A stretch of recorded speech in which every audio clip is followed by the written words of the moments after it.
At 17, it only took $1 to dream. By 36, it took at least 600 milligrams to silence the screams, the darkness. It's still having nightmares about me. Without thinking, politely, I invite them in. Now I've had a hatred for taking pills ever since they were vitamins, but this physical and emotional pain caused packs on Vicodin just to be alright against. See, I never left the battlefield. I've been trying to win this fight within. My 6 holes have closed, but with this 6th soul, I just want to grab a hold and get control. See, this is home. This is my fears get exposed when I sit alone in the road. I pray my brain corrodes before it explodes. Sometimes I don't answer the phone because the dial tone tends to remind me of a flat line. That silence can be deafening. See, I began dealing with my depression with boxing, but I can only stomach with so much naproxen and choking back on ibuprofen to now focus on the fact that I'm hurting with every jerking motion. But see, I'd rather that than these thoughts. Because perks don't work on this type of hurt, I swear. I can feel the line in my stomach getting weaker. Chasing 30 milligrams of metazapine, listen to 10 with the Ambien, trying to catch up to sleep. But it keeps leaving me. I wonder if the doctors are mistreating me. They got me second guessing my reason. I don't communicate so easily. I'm not like I used to be. I'm still trying to get used to me. Now try to drop it on with the person and chop it off the pain. Go schizophrenia and run in my family. I'm taking long walks on the edge of insane. This is pain. My first mission was to pick up body bags. So here's to putting life into perspective. The burning, medically contaminated clothing of our fallen brothers that I left here with, that I was supposed to be protecting. This is the hard truth that I've been forced to accept it at 25. At 25, I was running marathons. By 35, I began hyperventilating while laying still. I used to love what I saw in the mirror. Now it's like standing to the eyes of the man I want to kill. This is real. This is pain. This is staring at the walls, waiting for them to move again. This is drinking yourself into a coma, trying to escape the moon again. This is being afraid to lose your family, but you ain't scared of looking, so something's got to give. This is searching for God in the bottom of those bottles, so you can ask him how you got to live. This is when to hug your kids and to scare them half to death. This is dying to rest, the desire to catch your breath and salvage the you have left. This is feeling overcrowded in the crowd. This is when the silence is too loud of a sound to bear. Forgetting how to show you care. This is feeling so far out there, you may as well still be over there. This is pain. This is too many diagnoses, not enough treatment. So just keep repeating, I can beat it. I can beat it. I can beat it. I can beat it. I can beat it. Poor appetite, I'm not eating. I'm searching for life's meaning. And I lost my way. I'm lost. And it hurts.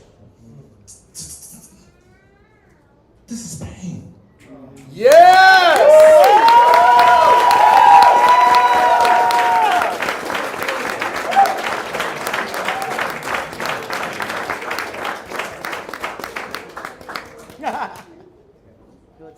You must first learn to dig tunnel. Vision yourself at the end before you begin. And remember, lesser men sin while greater men win. And no matter how loud the winds may howl, the mountain will never bend and find zen. Only take a knee when thou bows before your Lord. Never weapon formed shall be mightier than your sword. Remember you are lied to by those who wish to blind you. It is not the light, but the darkness shall get lost, and it is not the likely boxed in coffins, seal bodies, not fate. It's never too late for change. Run for you to change, strange fruit. Tame roots make for strange troops. Many men have died. Genocide. Women tried to lead. They infiltrated villages. Women hide your seed. New God, religion, language. You must learn to read to be free from shackles upon our feet. Defeat enemy make cheap a man put iron to lions for meat. So things can eat. We're asleep. Run, boy, run. We're complacent and weak. Run, boy, run. Never turn near the cheek. I repeat. Run, boy, run. Never turn near the cheek. Command. Demand. Be a man when you speak. Educate self. Your son's wealth is in what you teach there. God is found in what you preach. Run, boy, run. We have higher mountain peaks to reach. Run, boy, run. There's a war going on. Run, boy, run. Seek shelter from the storm. Run, boy, run. Tell your story. There was glory in your poem. You're a hungry poet. You're a warrior poet. Spit fire. Run, boy, run. Like you're chasing your birthright. No retreat, no surrender. Remember, they've done everything to ensure our children aren't birthright. Fight or run. But keep moving forward. War is against us. Never run from it. Run towards it. Soldiers will die. But so are slaves. There's a difference between dying in vain and dying in pain. There's a difference between riding a train and signing your name. Run, boy, run. There's a difference between Benson you crack and peddling crack. There's a difference between the skills that you lack and your skin being black. Run, boy, run. We will not be held asunder. Black as the clap of thunder. In blood and tears we drown. Blacks and browns may fall like autumns, but we rise to survive infinite summers. Black is not the color of sin. That's a colorblind notion. Just like black men can't swim, it's because we run across oceans. Run, boy, run to the pressure runs to your chest. Run, boy, run till soul runs in the flesh. Till nothing is left but God. Staff and rod, be armed. Harm is upon the horizon. They wish to strip you of you. Rewrite, retell who you are to your children's children. Villains bleed the same blood, but cannot be camouflaged by the same mud. Nights fall, it's only dark when the sun don't shine. Time is of the essence. Fear is the only weapon. I'm not afraid to hang, not afraid to die fighting. I only fear dying in silence. I will riot, I will run, I will scream, I will run, I will lead, I will achieve, I will succeed till I bleed. I will live, I will die, I will run, but not to escape, but give chase, face to face, for every rape, for the hanging, for the plaguing, for the enslaving, for the tainting, for the taking, for my daughters I'm reclaiming. I will run, we will run, boy, run, until all of us are standing behind us. Our sons. Hey,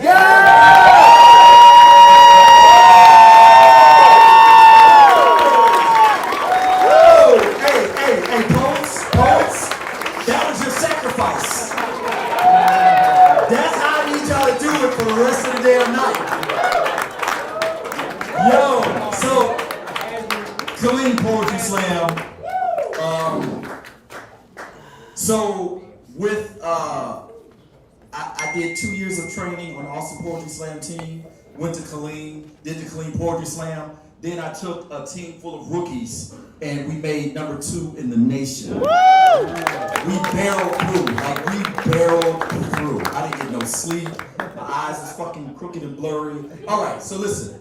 Now, I wanted to, Killeen had a poetry scene and a poetry slam scene, but we didn't understand actual poetry slam, like how it was across the nation, the rules and all of that.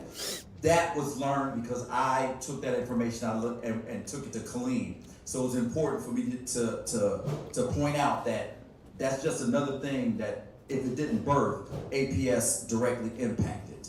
Yeah. There's another group that APS directly impacted. Now, good segue. This was South Flavors had already had poetry going on. All right. But the slam team was probably born out of spite, a lack of, not getting enough of. Didn't quite seem to fit in because APS was the white team. Yeah.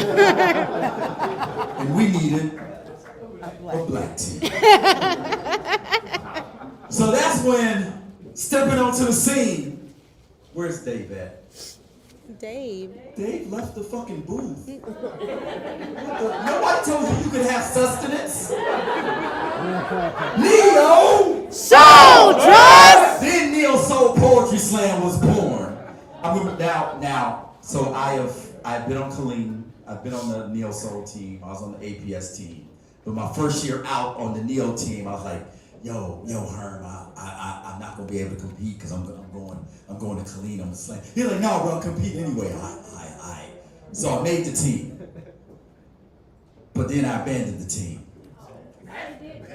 But this brother made the Neo Soul Slam team, but he took everything that I taught him because he was on the Killeen team before that. And with what I taught him, he wound up being the Neo Soul Poetry Slam champion. Put your hands together for Scott Free!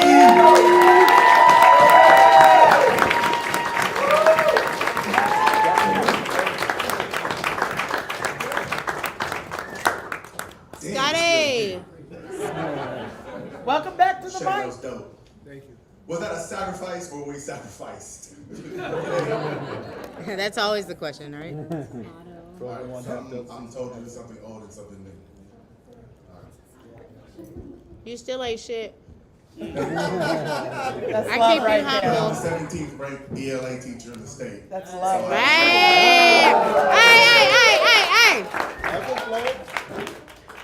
In charter school. Sorry. I apologize. I'll stop now.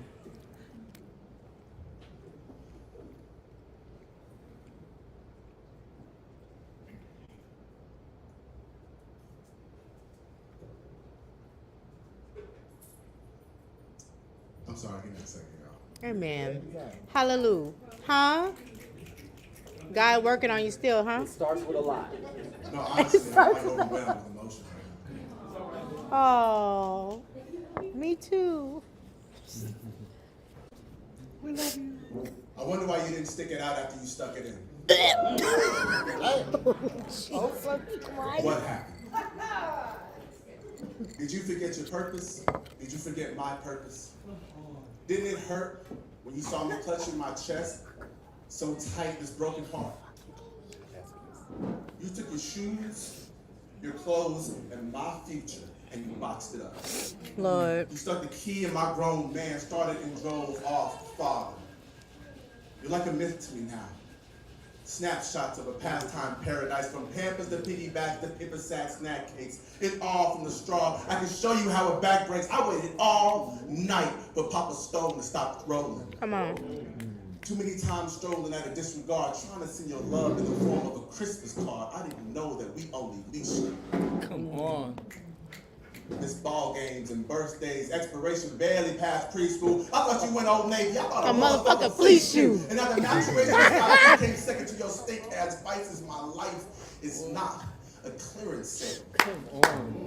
Stones, stale. I wonder what you use those stones. I wonder what you use those stones to roll with. And I'm so tired of asking you to come back home that if you happen to return, you find rocks upon your throne like a ball I was dropped. And I was just asking to be raised. You owe me my sky, my blue gaze, but you strayed, making it obvious that you're a fugazi. You owe me my whys, my peace of mind, your time, this moment. Sit down, let it sit Down. I've had a room full of slam champs pay more attention to me than you. Come on now. Come on now. Come on now. On. You wanna know what it feels like? It's like they can see right through me, like past is never caught. Too young to hold on. That's a poet begging right my there. hands to be strong. Oh, absolutely. They point and they laugh. Your absence is that obvious. Everyone can tell. Come on. Now take a look in the mirror Come on. and be proud of yourself. Because if your plan was to break me, I am broken. Can't you see my pieces? Can't you see my pieces? I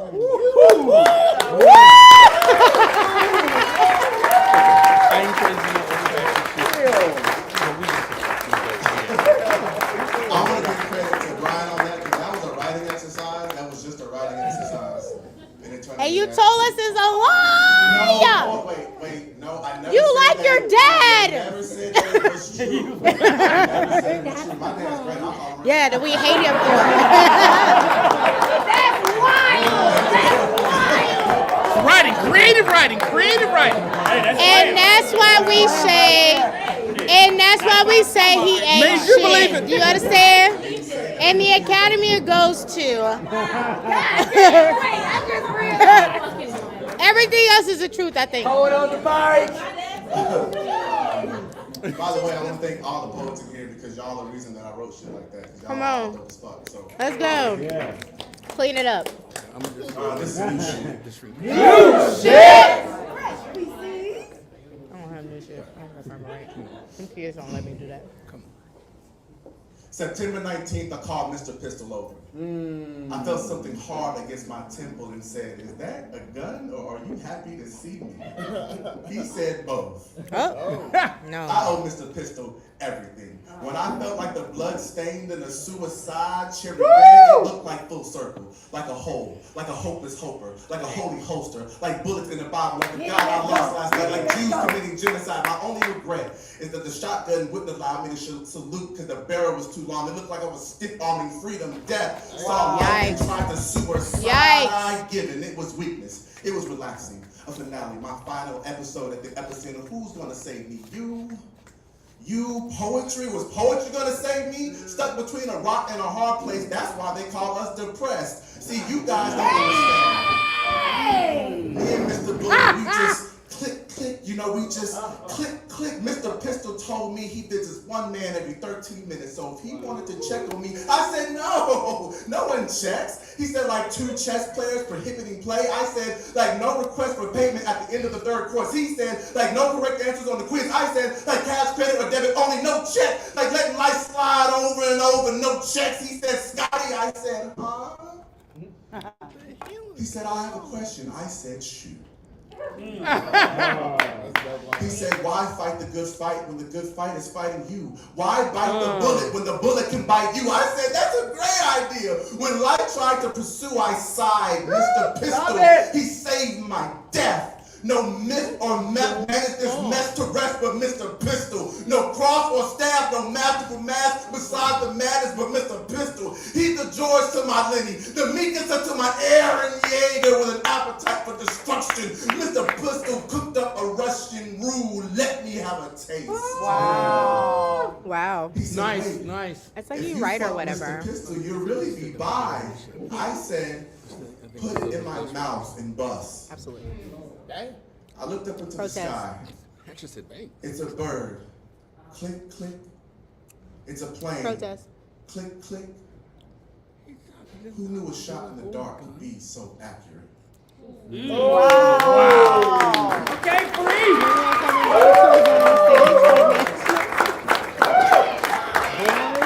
Oh my God. Right? Scott Free is one of my real life best friends. We've been on so many road trips together. You still ain't The shit, first but poem I'm he happy did you're here, baby. is the Thank first you so poem much that for Neo your Soul prayer. ever submitted to a national event. Oh! It's an individual poem. Is that the same year that y'all was second in the nation? No, that was the year we got fourth. That was the second time we made the final stage. Oh, Roger that. am I acting like we've been there several No. times? Jeez. Oh yeah. All right, and this next brother coming up, he's your favorite person's favorite person. He is. And is. We have Today. nurses, we have writers, we have teachers, we got fucking firefighters. Firefighter! We got principals, we got movie makers, we got a director of state fucking licensing. Hell yeah.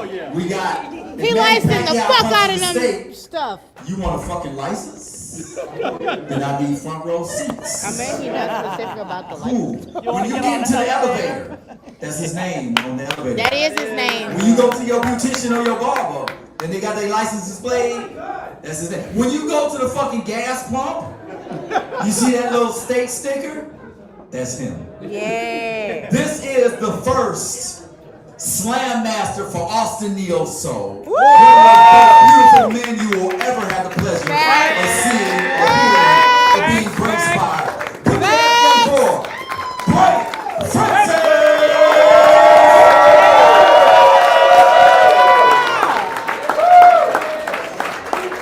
What's up, baby? So unlike Scott Free, I'm only gonna do one poem like we were supposed to do. Wow. Extra shit. That's why I kicked him off the slam team twice. No, I brought him back. All right. So I see you, baby. I see you, baby. Henry Stratton, I see you. Mike Henry, stand up. Right there, shot.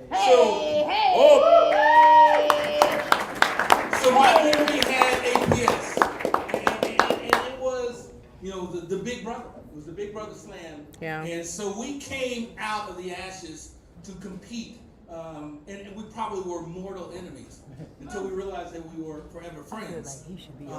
I love you, and I'm grateful for what you've done for Neo Soul and our slam scene. Come what on. you've done for Slam altogether. Woo!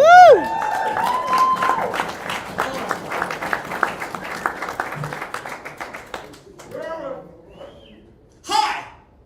Are you a black poet or someone who just like acting black? Okay. Are you struggling in slams these days with your My poems God. being judged a little too dark, a little Yes. too militant? Yes. Do you find that your poems leave your audience squirming instead of squealing? Does your licorice lace litany of lynchings lie leech spike and lethally along the legend of the lineage? In other words, are you scaring the white people? With the incessant race and whining of black lives this and white deal that will.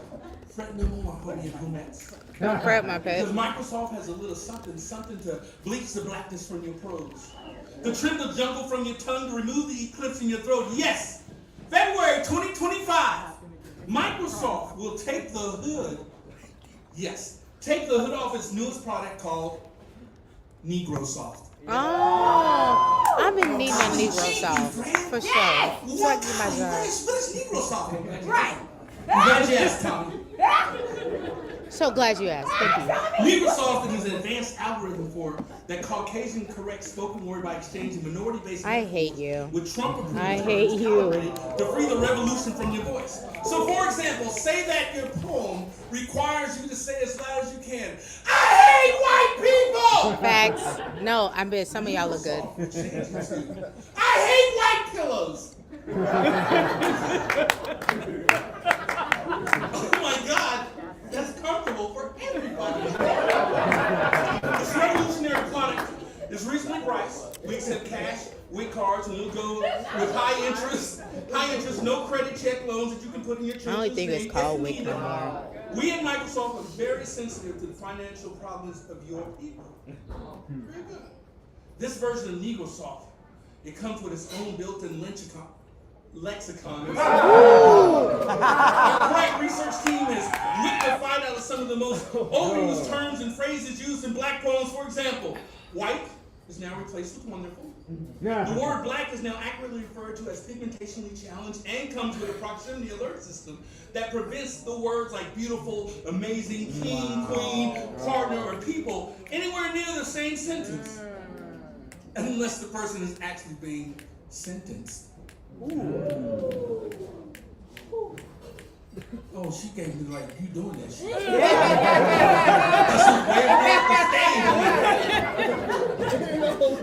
One of the most popular features of NegroSoft is the ability to whitewash the Black Lives Movement from the slant stages by replacing the phrase with Blue Lives Matter. And if the poet insists on repeating, Black Lives Matter, a program will simply replace it with All Lives Matter. And for those black, pigmentationally challenged poets, Sure. Bring it who full wants to circle. repeat and wants to be the next Huey P. Newton Right. and keep shouting, Black Lives Matter, nigga, you know your lives don't matter. Ooh, I'm sorry. That's our Southern Comfort bonus track. That's included at no additional charge for the first 100 sellouts. I mean, before it sells. So call us at 1-800-822-5225. That's 1-800-You-Too-Black. So our overseers are standing watch to give you and take your orders. Wow. What's up, ABS?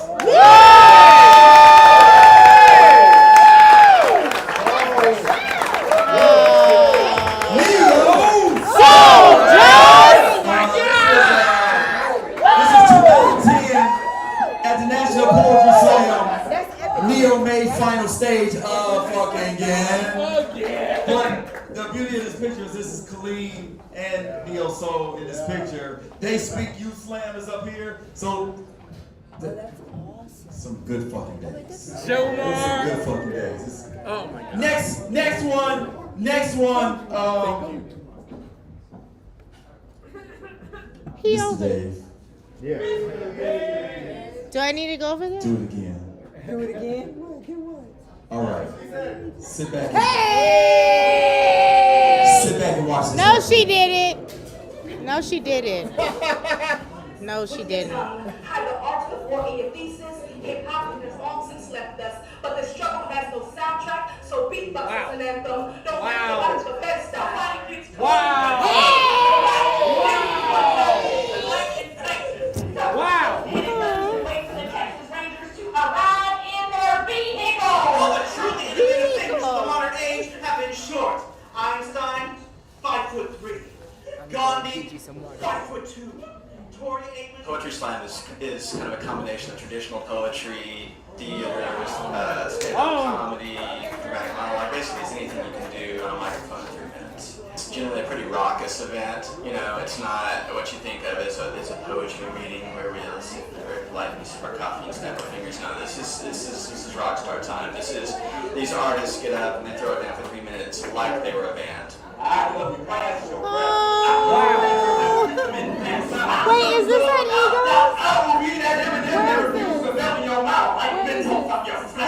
Eagles? Is that Eagles?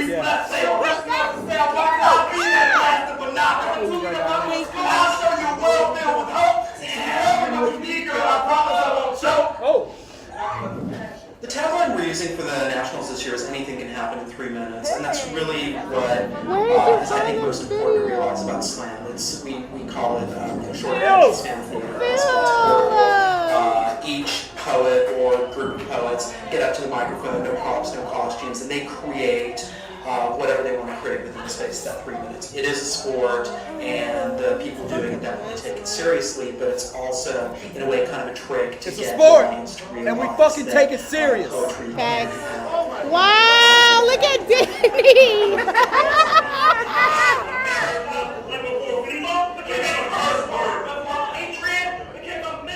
Austin, Texas has one of the most fantastic spoken word teams in the country. I think a lot of people team is a reflection of where they come from. You know, this is Austin. This is sure it's the Latin music capital of the world. Sure, it's University of Texas, but this is a creative, smart, irreverent, left-leaning, interesting city. So that's the kind of people that end up on the microphone representing the place we live. Beautiful and brilliant and cunning for you to notice the malicious tongue that darts between his lips while singing you the same song he sang for her in Japan, London, Los Angeles, Texas, and The National Poetry Slam is the largest performance poetry event in the world, bar none. For 5 days, this is it. This is ground zero. This is where the poetry happens. People come together once a year to throw it down, and it's like nothing you've ever seen. And the great thing about it is the variety. You know, one piece is funny, one is political, one is very personal. It just keeps coming at you and coming at you. And when the short people of this world unite and rise up, you might not be able to tell right away. When steamboat boot-shaped cruisers up here on long ass shields the world over, you will know that me, Gary Coleman, that kid from Webster, and many of you.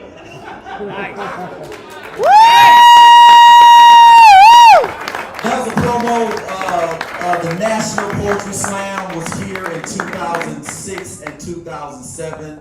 So this next guy coming up is so Slam Master is the executive director, the creative director, the president of the organization. Next slide, bro. This next brother coming up is my first Slam Master. Hey. The person who gave me and my clan the blueprint to Poetry Slam, how to conduct a Poetry Slam properly, or at least standardized across the board. And he made it possible. The work that he did made it possible for me to go to Albuquerque, New Mexico and spit some fucking poems in 2005. Wow. Put your hands together for Mark Henry!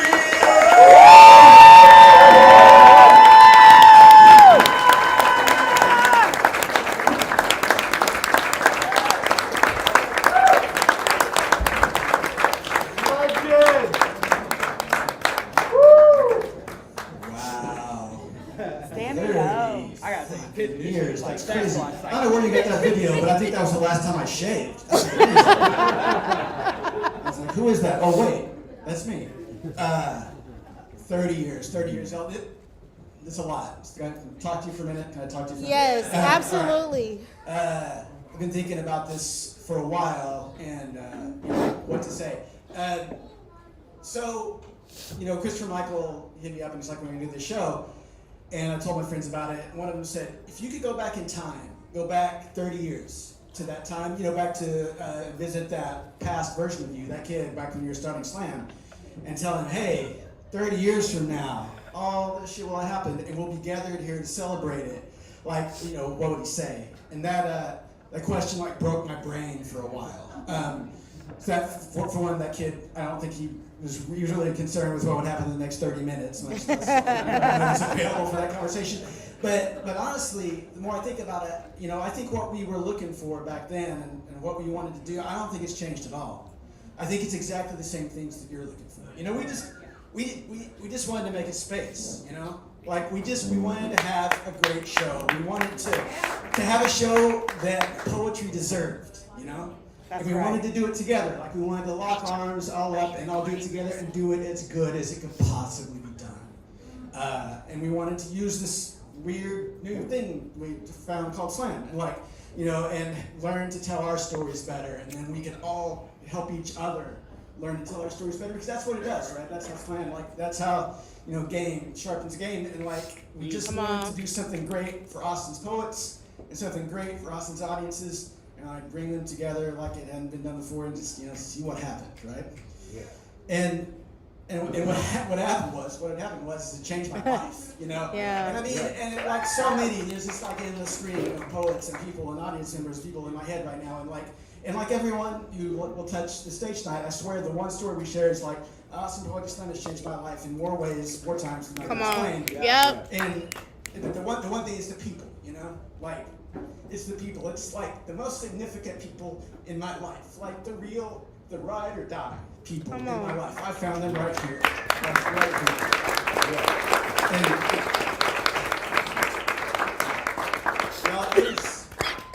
it is abundantly clear that is still happening today. All that is still happening today, and like, that is everything. I just have, thank you so much for keeping this story going. I can't explain to you very well what it means. Like 30 years of this happening, and just thank you so much.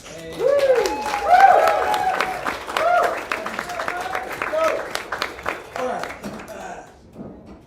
Christopher Michael asked for a little history. So here is a very, very quick, abbreviated, incomplete history of how Poetry Slam started in Austin. Okay, Austin Poetry Slam history. The first Poetry Slams were held in the summer of 1994. They were at Emos. This is back when Emos was on Red River, and it was still the most amazing fucking fever dream of a punk dive bar in the world. And those slams were qualifiers. The winners got to go perform at the spoken word tent at Lollapalooza that summer in Houston and Dallas. So we had those slams. They were hosted by a local slacker musician poet named Whammo. His name was Whammo, my dear friend Whammo. His name's Whammo. We really don't have time to unpack all that right now. But we did that, and then right after that happened, we moved the show over to the Electric Lounge. Electric Lounge was a music venue that I managed, and we started doing a weekly slam. We started, doing the thing, right? The thing that we've been doing for these 3 decades. And somewhere in the process of doing the thing, we heard there was some shit called the National Poetry Slam, and we didn't know what that was. We had no idea what that was. Y'all, this was before the internet, considerably before the internet. So. It was talked about kind of in whispers and rumors, and you had to know a guy who knew a guy, and he would leave you a voicemail on your pager. And it was so somehow we magically figure out what it is that we want, we're supposed to do, and we set up our weekly poetry slam, and we had our first slam season, and we were going to have a slam off to pick a team and go to the National Poetry Slam, which was super bizarre. And so we, in the process, we learn all the stuff about each other and about Poetry Slam, and we get to the end of it, and we pick a team, and we heard there's something called a group piece, and we didn't know what that was, so we wrote something that might be a group piece, I guess, and we rented a car, and it was a gunmetal gray Lincoln Town car. We strapped some Longhorns to the front bumper, and we fucking drove to Ann Arbor, Michigan for the 1995 Poetry Slam.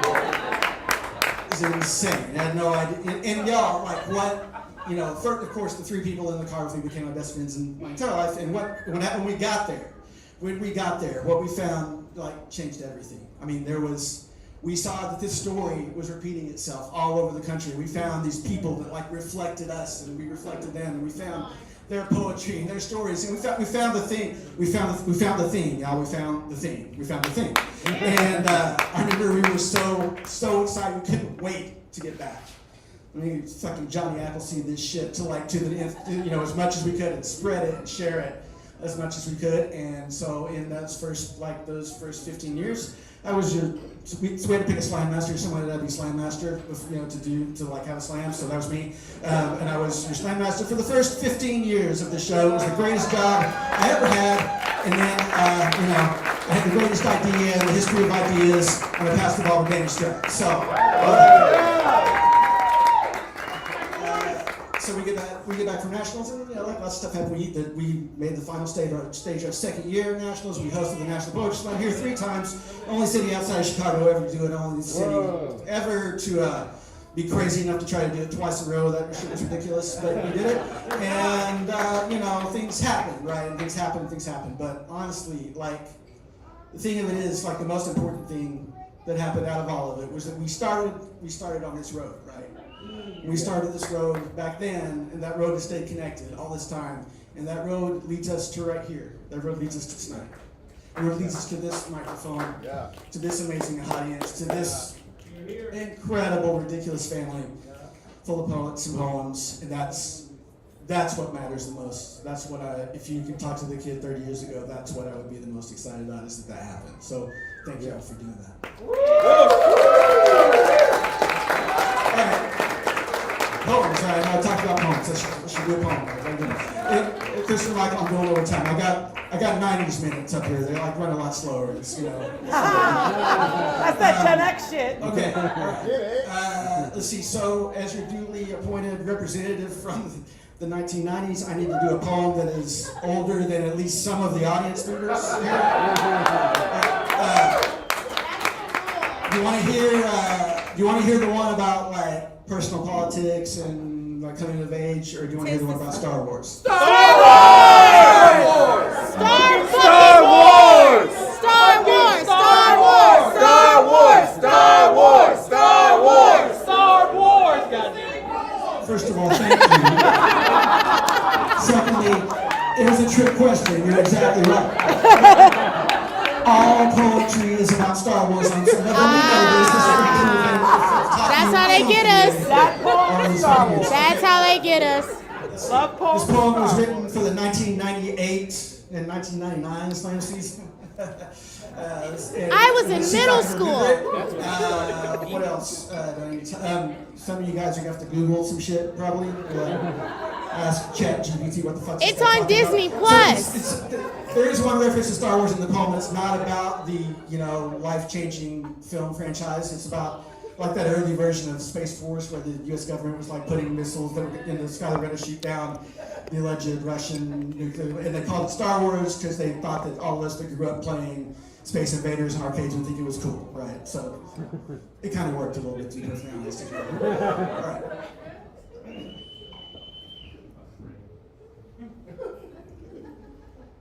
When I was a kid in Oklahoma and had grown to the tender age of electoral responsibility, I registered Republican. I know.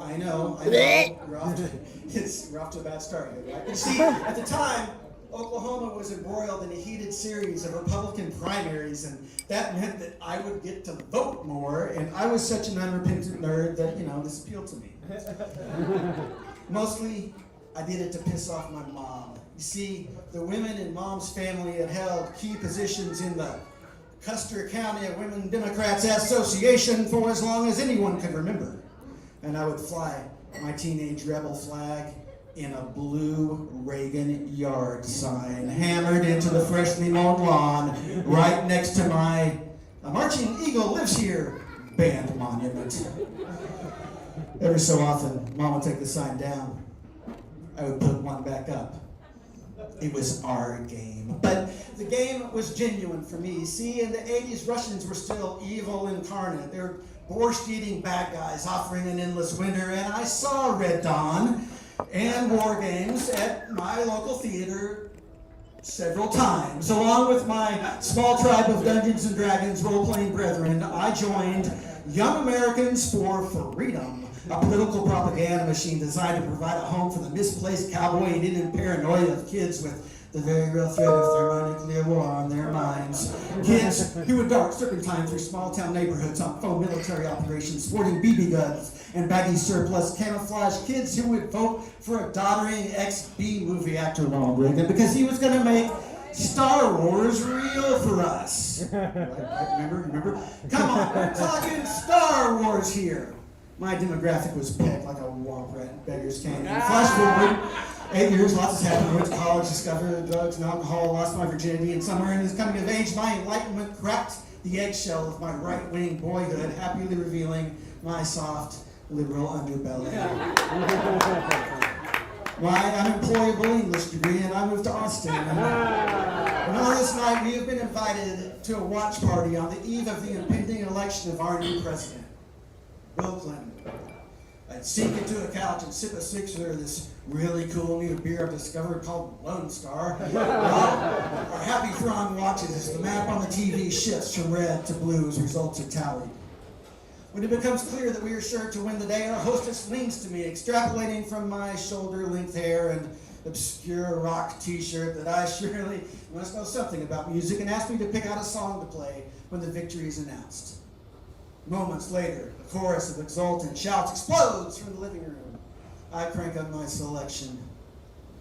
David Bowie, Young Americans. And we all look at each other for a minute. Man, we begin to dance. We danced the joyous dance of moderately coordinated white people. Practice club kids, mystic taffy pulling, and burnouts headbanging our happiness. And in that indelible instant, we are innocent and hopeful and indestructible as children, climbing trees in our backyard with a BB gun in our hand and an eye to the stars. Thank you all very much. Long live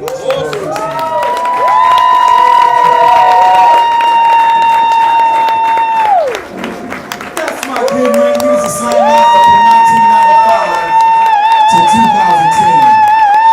2010. This next brother coming up to the microphone was Slam Master from 2010 to 2015. From my point of view, he democratized the slam. Yeah. It was during our iconic years at the Smooth House. Yeah, there you go, there you go. That was some of our best years. It was. 150 people would walk in and we would say, damn, it's a slow night. Right. Yeah, but we were right next to the college and they didn't have shit else to do. Also, they were broke, so it was cheap. Next up to the microphone, put your hands together for a 10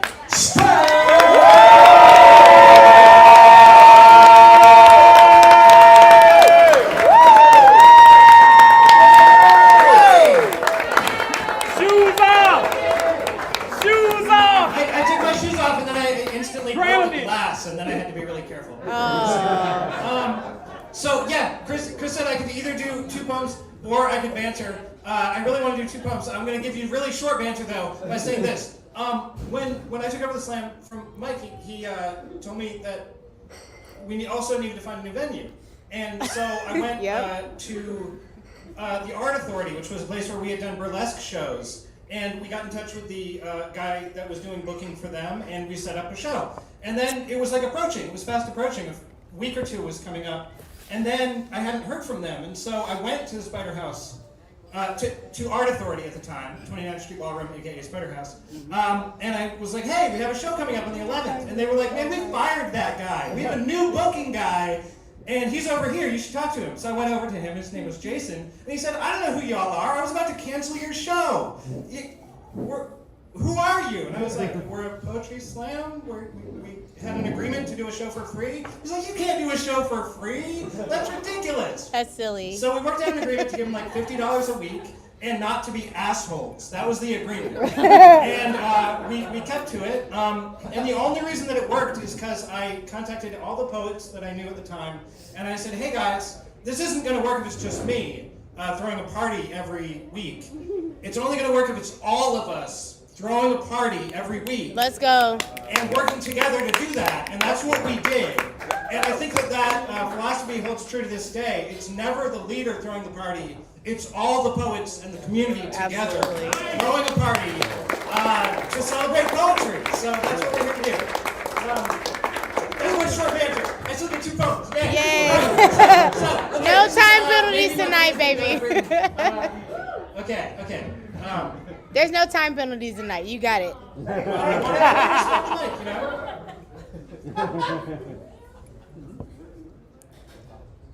Epidemiologists track the spread of disease on maps using points and lines. Every connected person a point, connected to other people points by lines showing the transmission of the sickness. Fred gave COVID to Sue, who passed it to Betty and you. Zoom out from where you stand. And watch the world curve out under your feet like the surface of a giant round blue computer monitor. Watch the map snowflakes sparkle as we develop. See the tiny Tinker Toy networks of people splayed across the continent. Zoom in. Sociologists adopted the same model to track the spread of ideas. Ideas are infectious. Every enlightened person a point. Fred taught his philosophy to Sue, who passed it to Betty and you.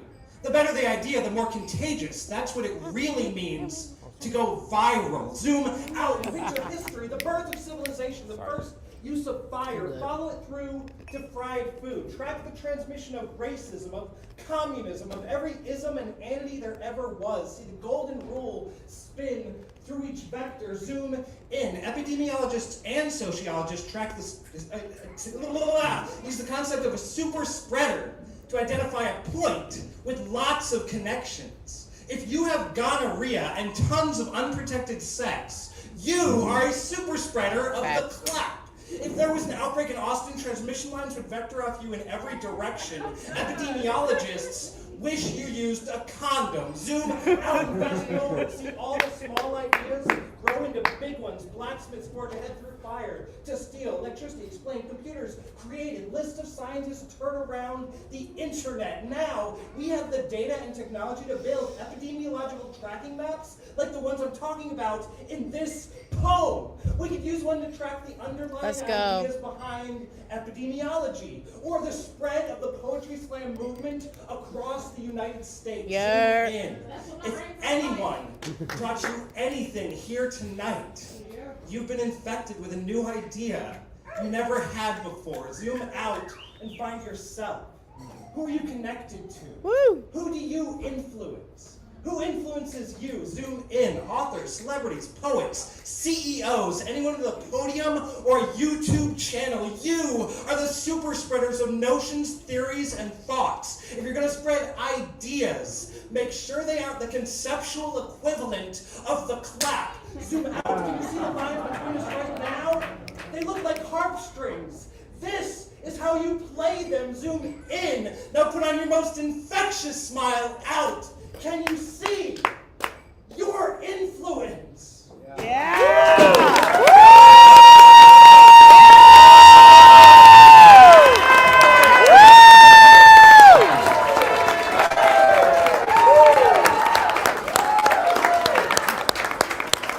And this is my most recent thing that I've written that I enjoyed to read, and I thought it would be fun to do it. I wrote this, it was filled with swear words. So I thought it would be fun to take out all the swear words. So this is called the fun censored version of this poem.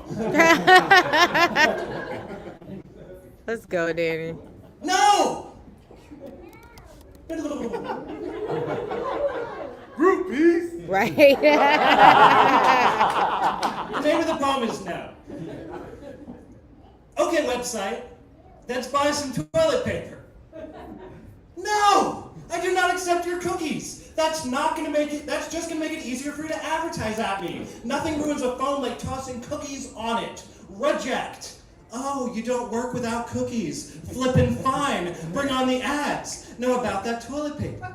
No, I do not want to download your app. Just let me use your website. I ate your cookies. Your app is the worst. I refuse. Oh, I can only browse on your site, but I need the app to buy anything. Okay, fine, stupid, useless app. Now that you force me to download and use you for basic functionality, I'm absolutely not gonna rate and review you in the App Store. Why would I do that? Oh, free shipping on my purchase if I rate you. And shipping costs $30. Well, that's some bullcrap. I just wanted toilet paper, and it's gonna cost me $40.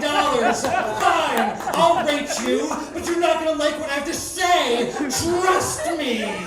This shouldn't be this hard. Will you just let me have some toilet paper, please? Excellent. What's this, mega rolls? I don't want mega rolls, I want regular rolls. 12 does not equal 48. What kind of math is that? 2 pi is plenty, thank you. Oh, that's all you offer. Well, screw this. I'm going to the store. Are you happy? I'm putting on pants. I'm getting in my car, and I'm going to the Fiddlestick store. The store we ate mega rolls too. up yours. Fine, I'll get your freaking mega rolls, but you can't have my email address. I don't want an email receipt. Just print it or keep it. I don't care. Oh, you don't work without my email address. Fine, take it. But I refuse to sign up for your mailing list or your newsletter or your daily dose of TP news delivered straight to my inbox. I'm not a freaking psycho. I don't want more spam. I just wanted toilet paper. No, I don't want to tweet about my purchase. If I wanted to tweet right now, I would kill myself. No, I would not like to donate the difference to the charity of your choice so that you can get a tax write-off. It's a scam, like your loyalty program. No, I don't want to be part of your loyalty program. I don't feel loyal to you. You're a bunch of buttholes. That's right, Danny. Oversized products. You ain't gotta be loyal to none of them. Crap. I wanted toilet paper, not buttholes and poop.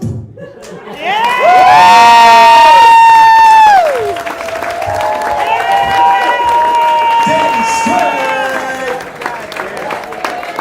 So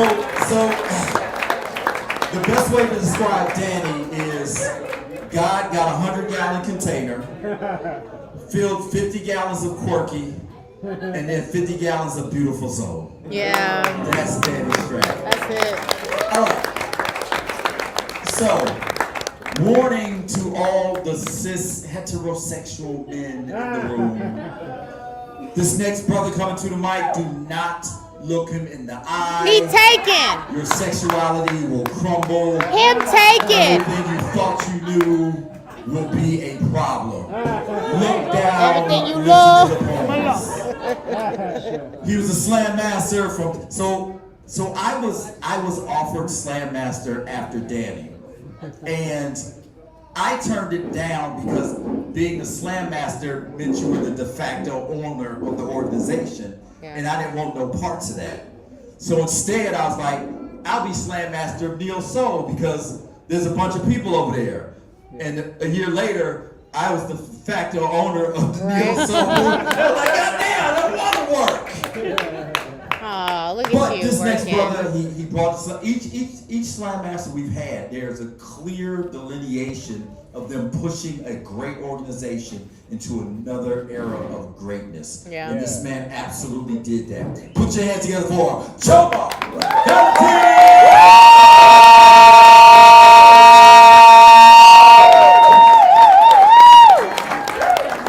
He's so pretty. He's so pretty. Hey everybody! Oh!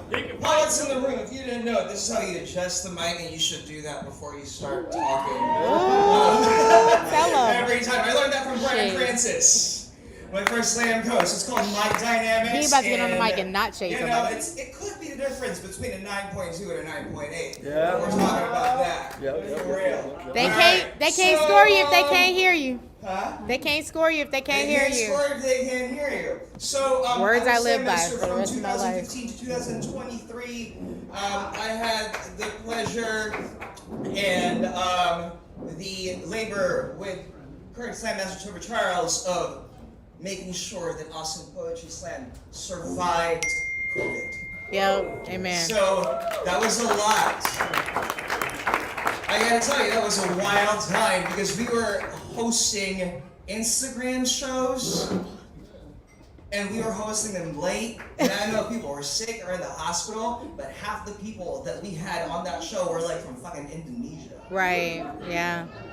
International shit that we've come through here at Austin Poetry Slam. It was very So, exciting. All right, I am happy to hear. Thank you for including me. That is my spiel.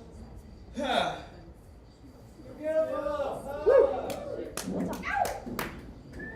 I really hope I stretch this poem out enough before it comes out. You a mess. They said I could do an old shit and a new shit, so let's start with an old shit, right? New shit. All right. Come on, baby.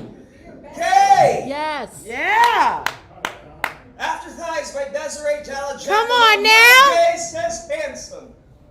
My gay says unicorn, says rainbow, says I want to ride a fucking unicorn. Here is suicide, says no, says be yourself. Fits like your favorite pair of jeans. My gay has a body made for clothing that wears second guessing as can they tell? Probably. My gay can quote full episodes of RuPaul's Drag Race, but my gay wants you to stop referring to me as fruits. I am not here for you to eat me. My gay Want you to eat me. Come on. My gay has a message for other gays. Gays, you're not Rihanna, nor Lady Gaga, nor Lana Del Rey, so just be your own gay self, girl. This poem's over 10 years old. I gotta update my references. That's irrelevant. That's irrelevant. My gay says work! Bitch. My gay wants you to stop asking who's the girl in my relationship, so my gay wants to know who's the girl in your relationship. Sir, ma'am. Sir, ma'am. Might be single. Sir, ma'am. Gay. It's not easy. Oh. He's the nitpick of the bunch. The runt of the litter was always picked last. My gay is the ball in kickball, so my gay learned how to run faster in the fear. It knows shame, knows honesty. My gay knows the difference between a hell and a home. It's the size of the fire you have to put out. So my gay prays to a jealous God. His knees bleeding from genuflecting outside the house of your God, because we are not allowed on hallowed ground. My gay knows this. We have always been needy. Come on. Greedy. All we do is want for the things we have to fight to have. So my gay knows bruises. We speak to them in the language of it gets better. How we spend our young lives hiding under our closets, filled with shame to the point there was not room left enough for our bodies. My gay says, don't say another thing about shame. This life is mine to make. This mouth, our tongues, they are weapons, blunt, made heavier by the names that we were called, but no longer answer to. My gay is the language that I use in speaking this truth, and I dare anyone to say otherwise. Let's go. Let's go!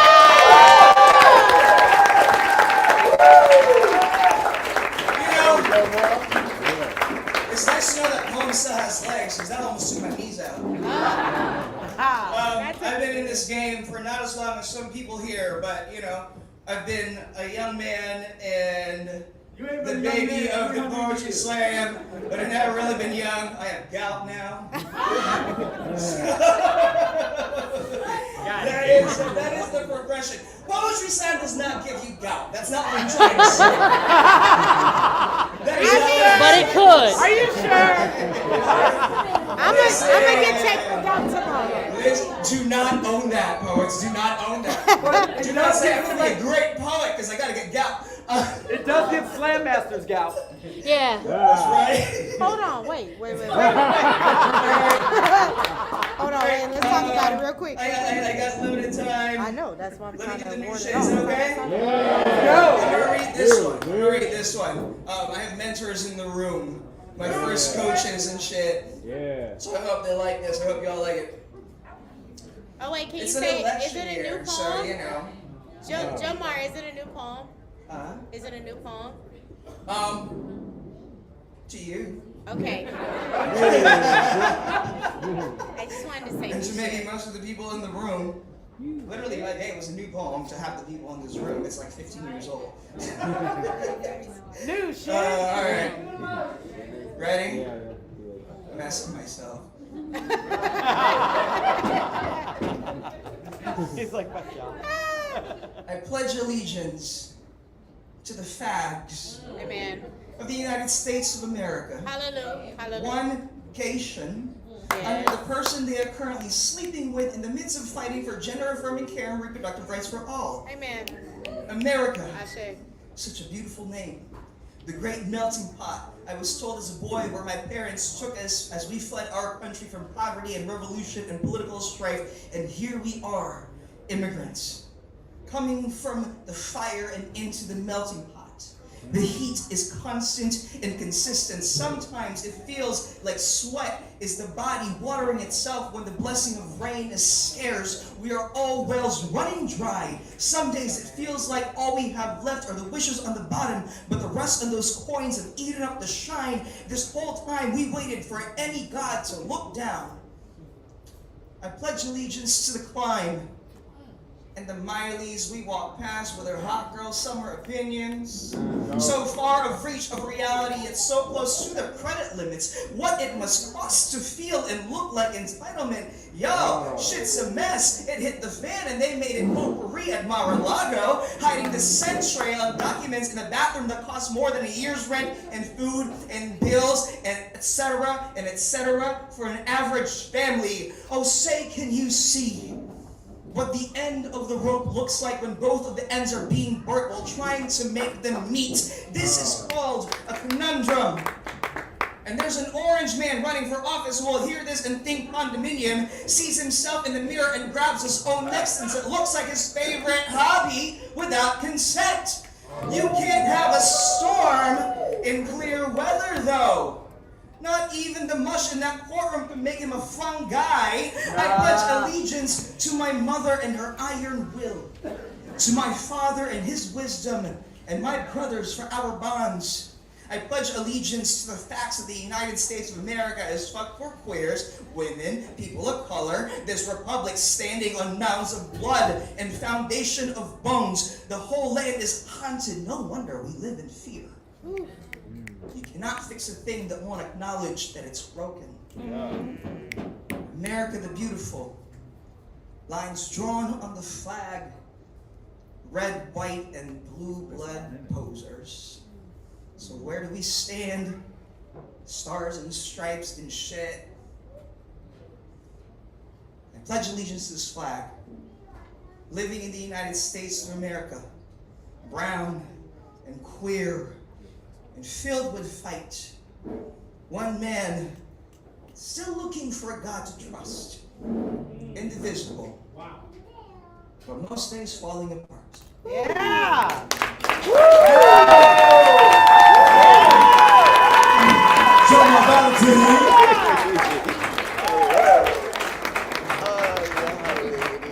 So this next queen of greatness coming to the microphone.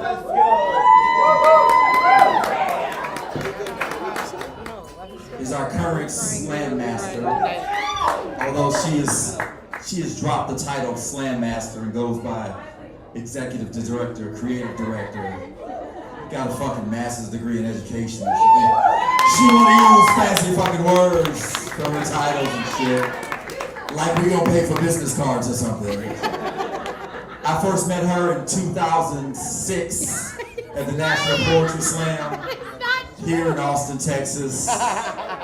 She was just a tag along. Her stage I was name. being debaucherous in Dallas being a. Her stage name was Jay Phoenix. Wow, that's All I knew was Jay Phoenix. All I knew was Jay Phoenix. Oh my God! And then hold on. All I knew her by was Jay Phoenix. And then she said her name was Tomo. I'm like, are you fucking crazy? That's a dope ass name. And you're going by that weak ass Jay Phoenix bullshit. I thought that's what you had to do. Everybody had a name. I didn't know. Y'all had stage names. I was like, I guess we can for the fans. I don't know. Side note, for a good 2 years, I thought B Friend's stage name was B Friend. I was calling him B Friend forever. But anyway, back to Toba Charles. Toba Charles, so I think this era of the Austin Poetry Slam, I think we should title that professionalism and stability and the reaching out. We are seeing just another fucking level of greatness, and the people she has gathered around her to execute her plan or to take a plan and she bless off on it. It's just a beautiful thing to be a part of. Put your hands together for Toba Charles!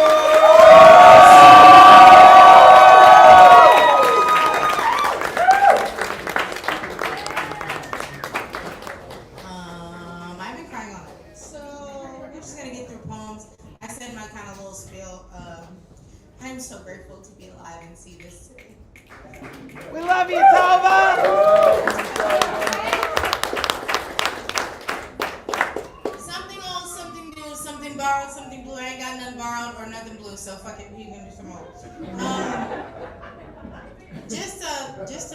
Sure.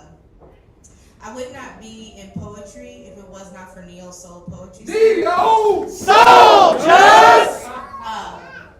I would not have went to my first Women in the World Poetry Slam if it wasn't for Colleen Poetry Slam.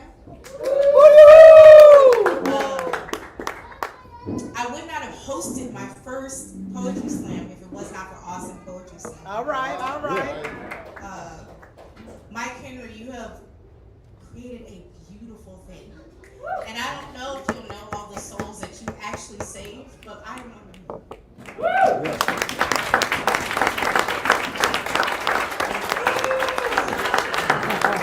I'm a strong black independent woman!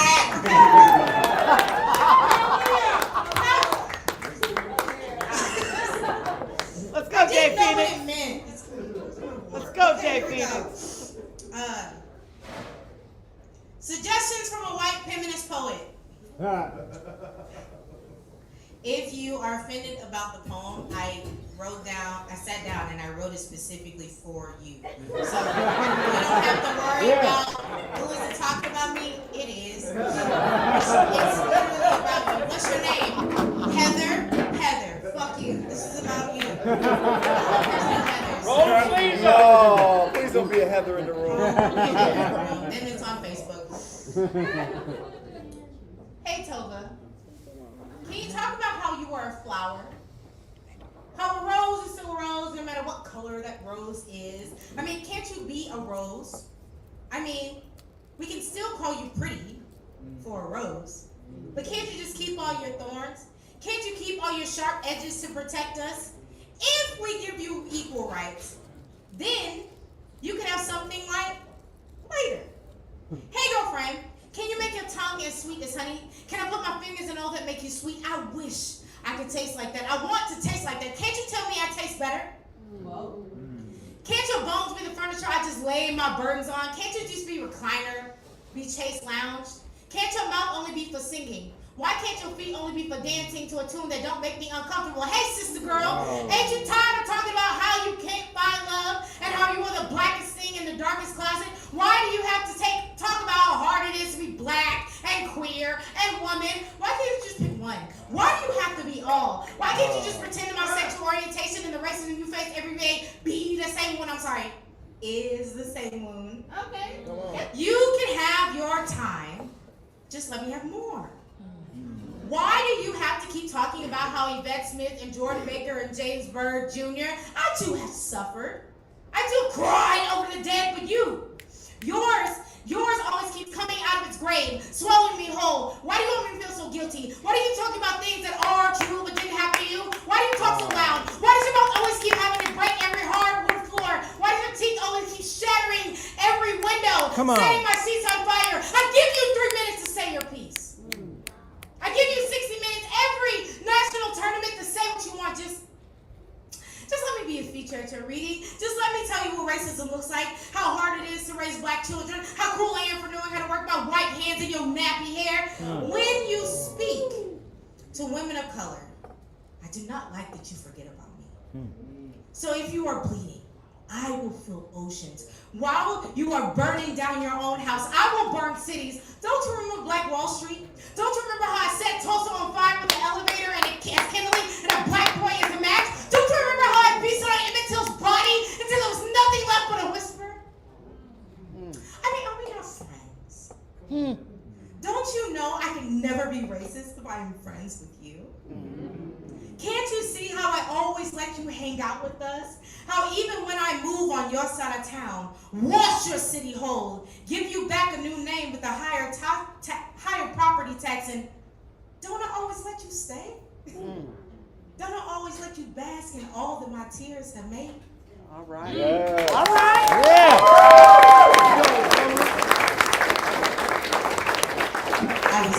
I was very angry back then. I didn't have kids back then. That's crazy. I think I wished them at home. I have 2 beautiful children. Harper, who is turning, he's 7, turning 18 very, very soon. I know, disrespectful. And I have a beautiful baby boy, Harlem, who is 3. He will be 4 in March. Birthday. March 1st, I had him. I gave birth to him. He was supposed to be March 3rd. He early. You know, he been that way. He big as fuck. My daughter said to me the other day, she said, I watch a lot of political things, if you haven't told me. And I was watching MSNBC, and my daughter, who is 7, she said, we don't want to, like, kill Trump. We just don't want him to be president. I don't know why that's hard to understand.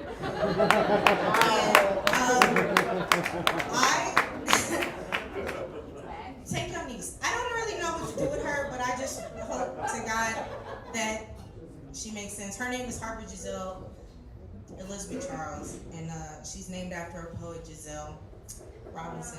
And I would not be who I am without poetry. I would have not gotten my bachelor's and my master's and working on my doctoral without poetry. I would not be an assistant principal without poetry. I would not be owning one of the best shows in the fucking country without poetry. I'm doing all that so I can look for this damn poem. But also I do love y'all a lot. I love y'all so much. I'm getting there. Chris, don't look at me in my eyes.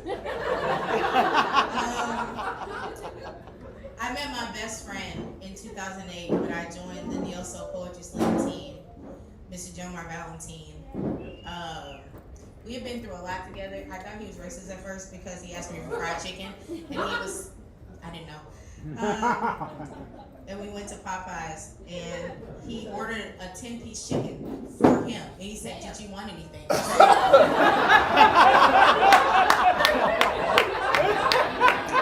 this is my motherfucker for life. I didn't know, you know that part on Step Dance when they were like, "Are we best friends?" Yep, and that's literally what happened. And 15 years later, I'm still stealing his chicken nuggets, and he's still making me sausages from the Philippines, and I am so grateful for my friendship with you. But the whiskey, man, it gets you every time. So I know I was crying. Stop talking to her. Stop talking to the poet. A prayer to renew my blackness when white folks try to convince me that I am not enough. Again, if you are offended, did I write about you? I did. Here it is. Dear God, Yeah. thank you for making me black. Out of the rainbow variations of people I could have been a part of, you still made me black. Mixed with black. Damn, God, you are real. Even though some of you people try to make this black sound like a bad dream or some kind of poison sitting at the bottom of an endless joke, but I just think they mad. Because you built with them without rhythm, so they can't hear your heartbeat. Thank you for giving me hair that looks good no matter what I've done to it, and skin that won't burn. Oh, Alpha and Omega! Why would you let them burn like that? That is a strange thing to not protect your people from. The sun? Thank you for making the universal call of black people a trap one. One that I hear, hey! Hey! I know my people are here.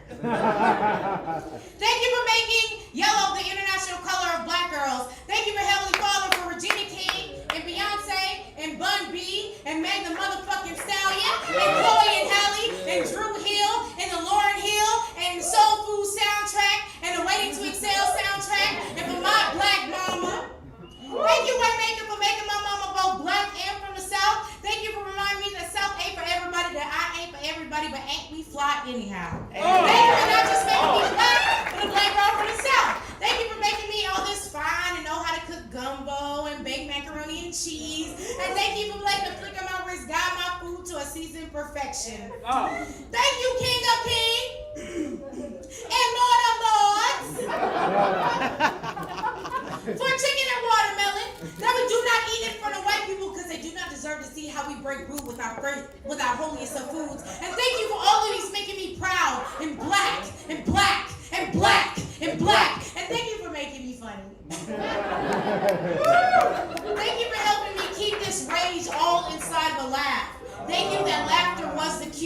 Thank you that you made my tongue as sharp as my nails. Thank you for making sure that my words kept me alive. For now. Amen. Ashe. Thank you.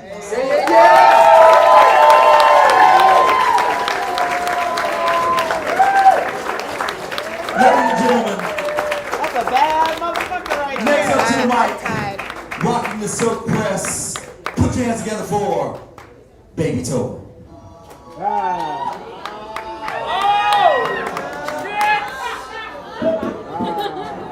Shit, I was done.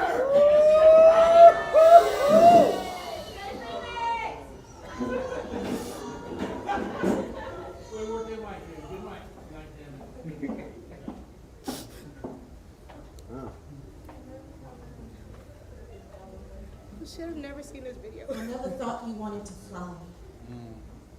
You have always been a cocoon wrapped in thin skin. I never thought that wings were your primary goal. You made me realize your importance when you had to restart your heart underneath the busted rib cage. I have learned that songbirds sometimes want to forget the sound of your voice.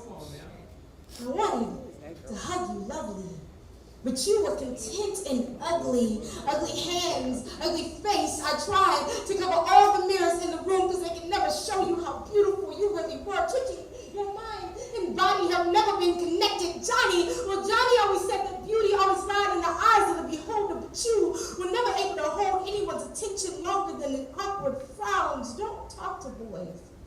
Don't look at girls. People will sweep you off your feet to keep their fist in your chest. You will plummet to the ground and think that the concrete will cushion your fall. Stop laughing at fucking fat jokes. You have never been a cute punchline. Come on. I never thought you wanted to fly. What were you trying to get to anyway? The clouds hold nothing for you but imaginary shapes and loaded dreams. You have never been good at seeing the truth in cumuli, and to be honest, I never wanted you to. You held boulders in your hands like you didn't have enough shit to worry about. You moved through the world with wax wings and your sleeves full of feelings. When you teetered at the edges of sidewalks, I never thought you were practicing for your grand exit. I wanted to kiss you amazing. I wanted to fuck you human. I wanted you to be happy. And as simple as two syllables may sound, I know how hard it is for people to smile at projected car crashes. I never thought you wanted to fly. Thank God you didn't land face first in your depression. At least you gave your family something to say goodbye to. How monsters never had two heads with 18 legs and razor-sharp teeth. No, they looked like your mother. Do you remember when she wanted to give you that long kiss goodnight? I never thought you wanted to fly. Maybe Daddy pushed you too hard when you wanted to glide on those swings. Please. You know those lessons, gentlemen. They fucked you with one tongue and cussed you with the other. Don't pussies have no faces for a reason, they said. But there was a soul dying to get to know you inside. Souls have no faces either, but it should have had yours to look up to. I stopped waiting for the police to call to identify your body the day you started asking for wings. They said you should have saw it coming.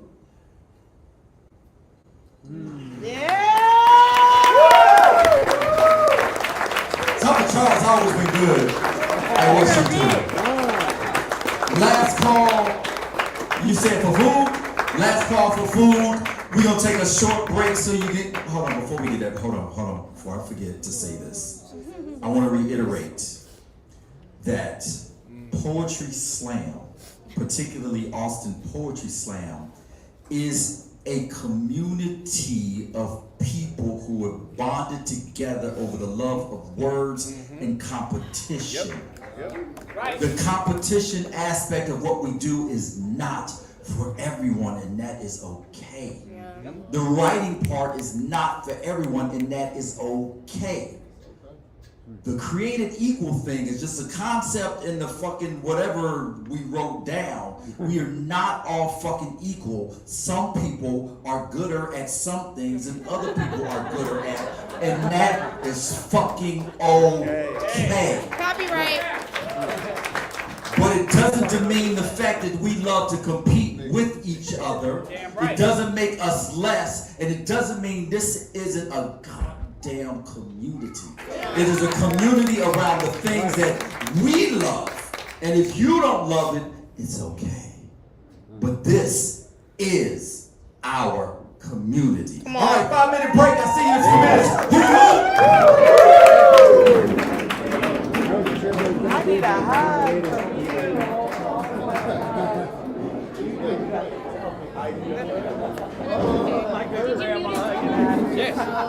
Just.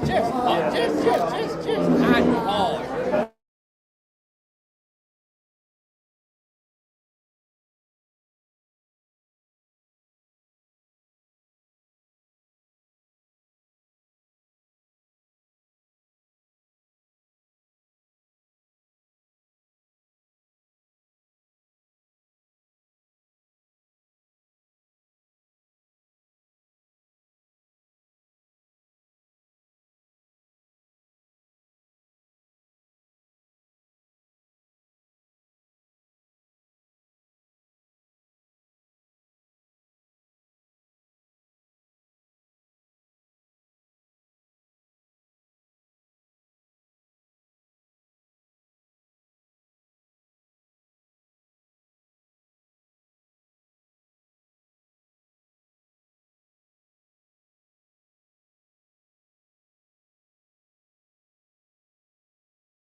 Right here. That's my arch fucking nemesis.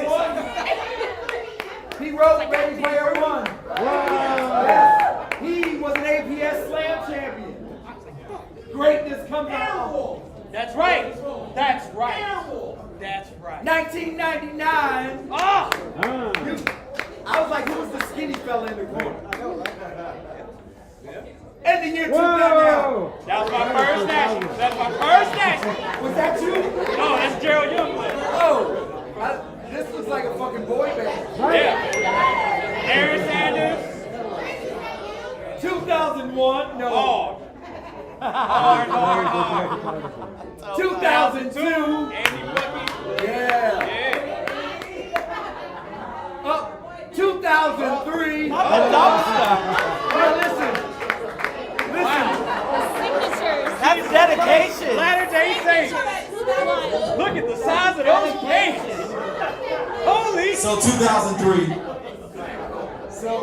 Look at the size of those pages. So these are the people who introduced me to haiku.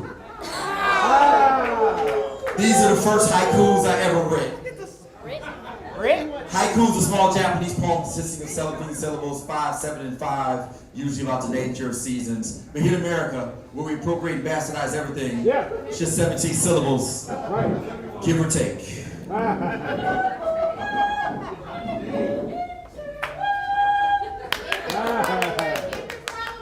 Haiku. Yes, some of these were before things were not appropriate to say. Haiku. Watermelon and fried chicken. My favorite food to throw at racists. All right. His tongue flips like a quarter, dropped into her wishing well. Head gets tail. Number 3. A bird in the hand, worth 2 in the bush. How much is a penis worth? Wow. You see what I did there? You see what I did there? And then 2004. Oh, now what's special about 2004? It's coming out of 2000. We got Zell Miller down there in the corner. Yeah. We got a little thing called the Hip Hop Explosion that's coming up. Hip Hop Theater Explosion. Check it out. But one of the most important poets to come out of Austin Poetry Slam, one of the dopest hip hop artists, one of the finest ass rappers to ever rock Austin, Texas. God damn it, Amazon. Now this brother taught me slam strategy. I was like, well, I got this poem. I know it's good enough to get me out of the first round. This one, I'm pretty sure I can get in the second round. And then I got this last one. That's where I'm gonna win. And he said, nah, brother, you need to come with the nukes every round. Dashe Boombeam taught me the way of the nuke. Coming all the way from blacklisted individuals. Dashe Moonbeam!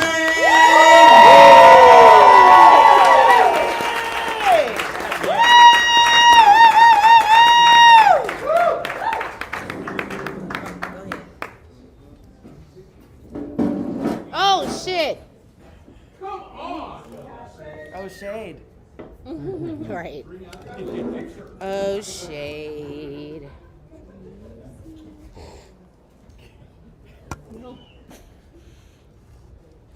Yes, inappropriate.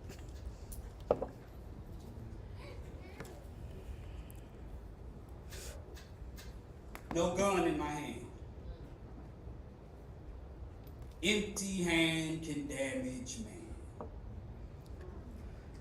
I'm a man. I will stand like a mountain on dry land, a lover and a fighter, tighter than clamping pliers on pliers. Just a poet on fire, night to the squire somewhere. Between the hero and villain, you'll find me chilling. Disguised as an average disgruntled denizen when the citizen really packs the power to usher in new beginnings, a pallbearer of the endings at will with no pretending. I'm standing right in your vision, believing or disbelieving, There's really no way to cheat it. I'm heated and will not leave it alone. Will not condone later on. I will atone for the sin of separating these men from flesh and bone. Should have left me alone, left me chilling at home. Now APS has this war poet back in the zone. Now the costume is off. I'm done pretending to be an average citizen. To me, those days are DEAD. It's the anti-hero, anti-villain, spilling this venom, spitting acidic rhythmic razors at the heart of you gimmicks that want to mimic other gimmicks like their style was systemic when I'm iller, way sicker than a waiting room at the clinic. And all that tough rhyme talk, I'll end it. Let's go. You were not born with a taser for a tongue. I'm not shocked by a sentence that you are speaking. My speech, splendid. So surreal, I babble brilliance on accident with ardent appeal. It's the oddity, Dashe, the commodity is a prodigy. Deadbeat rappers are synonyms for apology. Woo, go Call so. me onslaught. I'm magnetic, telekinetic, I'm marveled by fellow geeks and revered by those poetic. Feared by the pathetic, they walk around apathetic cause I keep things moving phonetically energetic. 7th letter alphabetic. Too real to be synthetic, no cosmetics, just me. Disrespectful. A warrior, that's pathetic.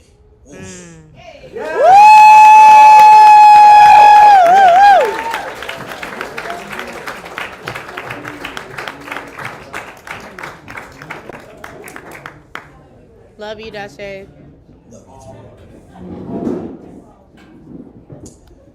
For my beautiful, black, pregnant wife, Donna Shaner.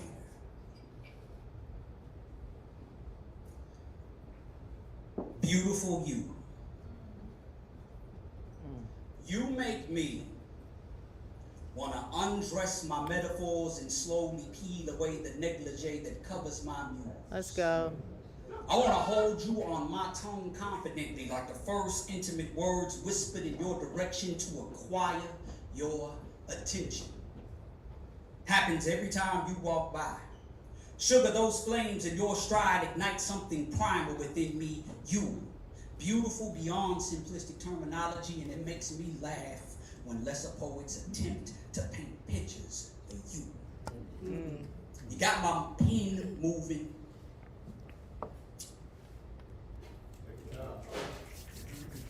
In sync with the sway of your hips. And when you smile at me like that, I know that you got me wrapped around those nasty little thoughts dwelling in both our heads. You make me want to cast away inhibition, throw caution to the wind, and offer myself to your altar. I say, do with me as you will. I am ready to sacrifice my cool, ready to pursue you, ready to hunt you down like the prize that you are a. Kill you. So good.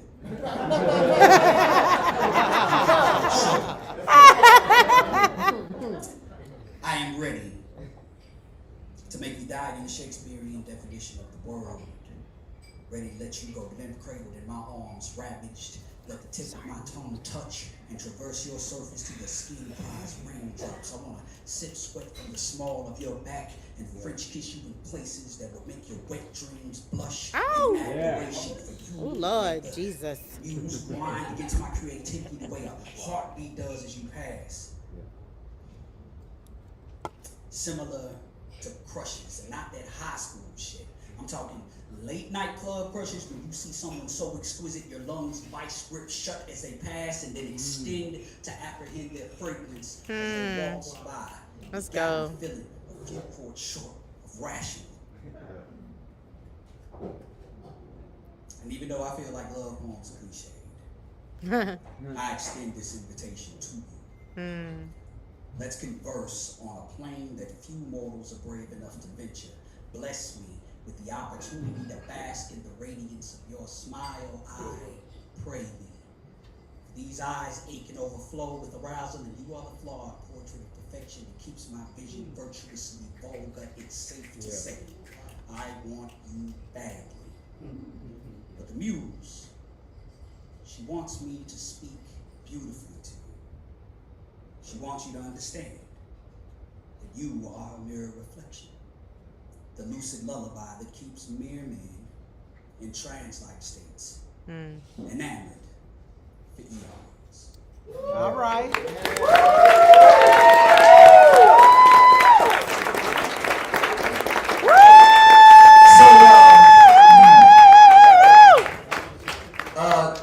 This next poem is probably one of the most iconic poems to come out of Austin, and it proves that you do get too old to do some shit.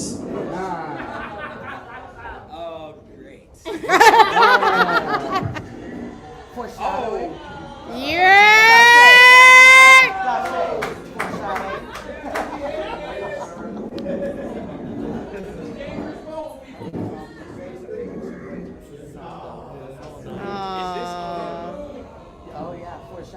Man, Shannon Lee is always here. That's what's up. I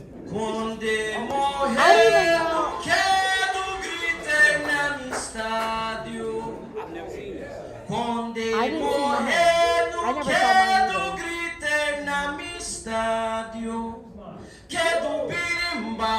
mine na puta do cemitério com uma fita Mateo Yaya gravada com o nome dele. Ainda já hoje pra me desobisoto contagiou como ele não revisou, como ele chamou contagiou, como ele não revisou, como ele chamou contagiou. We ran through bamboo thickets, broken sticks as Come on! trying to prepare for an imaginary war we hoped would take place one day. We ran through creeks of bamboo with our youth running right in front of us, and those were the days when we were truly innocent, when the only blood that our young hands had on them was the blood spilt in a war fought with a child's eyes. We moved in straight lines. Come on! Crouching low to avoid the wind so our imaginary enemies could not detect us.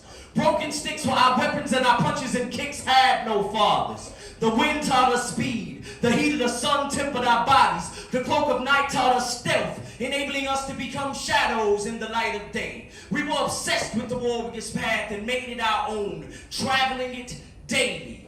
But did you know that bamboo tends to split and splinter when too much pressure is applied to it? And if we weren't careful, it would cut us like a razor's edge. But we ran through broken bamboo with slash wounds traced in our skin like warped badges of honor, because we knew that experience would eventually slaughter our ignorance. And with time, we learned how to travel our path.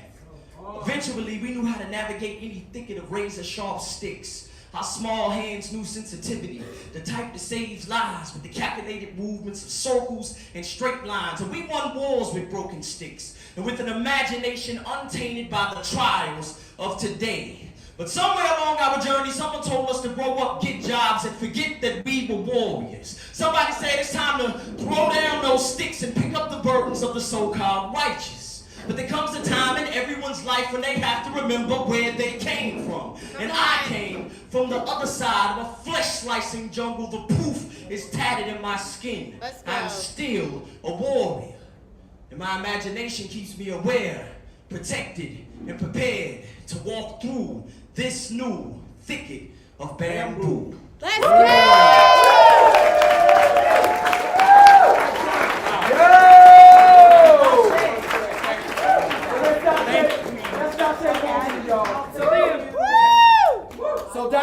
So Dashe Moonbeam held it down. Dashe Moon, I want him to hear how I talk shit about it. I'm talk it's crap real. about it. Go to do it. Dashe Moonbeam was holding it down 2003, 2004. Then in 2005, another poet came up to the scene. And you can only have so many great black poets at one time. We can only have, it's a quota. He was one of the most talented, one of the greatest writers to come out of Austin Poetry Slam.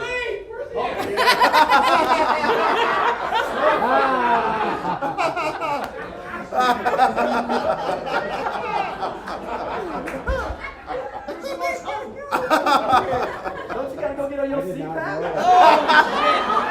Oh, damn. Brutal. And probably the humblest man to ever take stage. Sure, for sure. The reason that Dashae Moonbeam wasn't the 2006 Grand Slam champion. Put your hands together for Christopher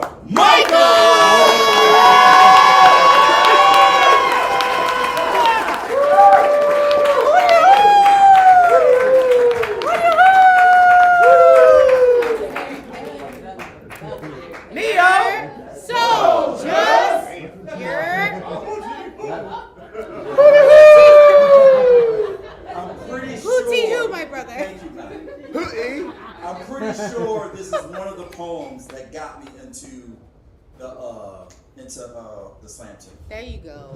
You know what it is. It better not be. Before I begin, there's something you must understand. Goddamn. I am not some angry black man. Sure. Those who know me realize that I'm not Afrocentric nor am I militant. When I'm looking for a solution, I won't be crying for no revolution, but I heard the truth and dismissed it. Because I tried to remain eternally optimistic, but just missed it. So as I tried to remove the color-coded contact from my third eye, I realized the truth.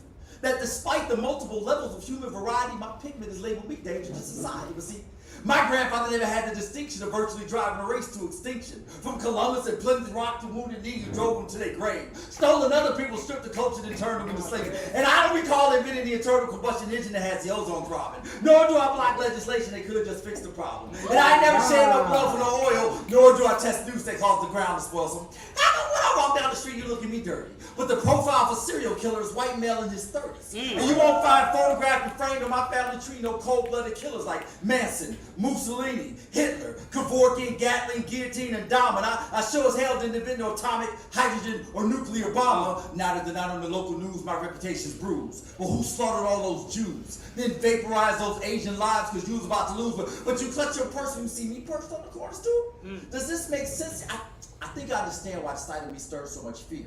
It's that generational guilt given to you by your grandfathers. You feel it right here. And it's just sad that your psychology won't allow for a formal apology. Your ignorance has faltered your fear of me. Faltering your focus making you the fool. So damn worried about me, you never see the signs. Your seed is about to shoot up some school. Or some church. Or some club. You don't see my sisters clutching no purses. You also don't see me burning down no churches. So how come I'm always the victim of the billy clubs you bewildered? And I ain't blew up no government buildings. Y'all remember that day? Flags half-staff to Timothy McVeigh. U.S. Army trained him, by the way. But you clutch your purse and you see me perched on the corner stool? Does this make sense? What about Drew? Charles Drew? Discovered plasma, which perfected the blood transfusion. But how many times have I bled to death on your hospital steps because you was refusing? It seems your southern hospitality failed when his brother's discovery allowed for the collection and storage of blood on a larger scale. What about Daniel Hale? Daniel Hale wouldn't see this brother's patients didn't need no clergy. First successful open heart surgery. But when it was time to be tested and treated as a ski, I was neglected. And my airmen didn't lose not one damn plane they protected. And what did I get? My baby brother's beautiful brown body battered with bullets because he brandished a BB gun. And I still can't get no cab. Day or day like then the U.S. uses power to topple those who topple towers. Well, what about the Ebony Flower? Am I still 3/5 a man? Who's looking at me for the terror I suffered in the air? Let's go! But you must understand. My God. I am not some angry black man. Those who know me realize that I'm not Afrocentric nor my militant. When I'm looking for a solution, I won't be crying for no revolution, but you clutch your purse when you see me perched on the corner stool?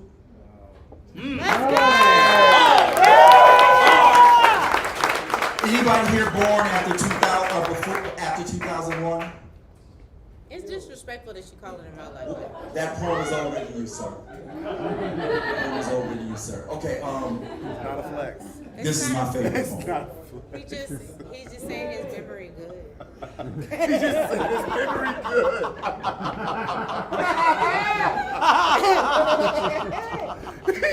His memory good. He remembers stuff. That's the flex. That's the flex. I used to. What did he say? That's your Dear poet. Wow. As much as you make your poems about you, they never will be. Yeah. They will always be about the effect they have on the hearer. Be careful, because you can make the listener the doer of your words. You are the correspondent of this community, so speak truth. And when the Father forces you to function in the favor He's fixed you in, fantastic fortune follows and falls at your feet. Speak. And a sea of similes what self-sell from the shore of your tongue. The almighty mother life will move mountains of metaphors out of your mouth in moments you don't even know you're prepared for. You will turn post-traumatic stress disorder into poems that stop death, because poets turn struggle into dreams. Realize, know that PTSD are just more letters for you to ladder your way to possibilities, transcending suicide, domestic violence, and people's toxic self-destruction. You will able to Mary Poppins pain and truth into a spoonful of sugar. People will listen to you when they built walls along the borders of their heart. You will open doors when you shine your rhymes. Your writing will Harriet Tubman someone, the freedom of your mouth will Michelle Obama someone's backbone. Your experience, your vision, your art, your heart will Oprah Winfrey in front of millions. Just your sex will Macy Jemison out of this world. Gravity will not contain you, but you will. Nikki Giovanni bind your words into books, and after you, Angela Davis, the next revolution, children will speak your name. Study your words and recite your work. Your voice will command attention. Your presence will grab the spotlight, but it will never be about you. So don't you dare dim your pen or mute your muse for no man or woman, not the last X or the next. You are blessed. Purge your pain on page and leave it for the world to learn from your mistakes. You can't beacon in a storm if you hide your light. You don't know what hurricane the reader needs to be sheltered from. Be the warning and the calm after the storm. If life and death is in the power of the tongue, then you brilliant human, are a weaponized wordsmith with the velvet voice of God, spoke the universe into existence, and you are an architect, a construction worker, a bulldozer, a wrecking ball, a jackhammer, a glue gun, a bricklayer, a needle and thread, a gardener, a god in the earth, and you can manifest anything you can shake with your mouth, but do not take this power lightly. The tongue is a double-edged sword, more powerful than Excalibur, a sword of omens, a blazing sword, a spear in the side of a messiah, a fat man, a little boy, a badge and a gun, an infinity gauntlet, or any other fantastic weapon the human mind can manifest, fact or fantasy. But this be a burden. So before you dabble in this art, know that creation is God work. And true poets wield the words with the weight of the universe. Now go write something. Poet. Come on! Let's go! 2007. Now, so in 2007, I went back to Killeen and I made way for Dashe to be slam champion again. Sure. And I was so generous, I stayed in Killeen and I let him be, next slide, the 2008 slam champion as well. Because my humility and my generosity knows no bounds. It doesn't. It doesn't. It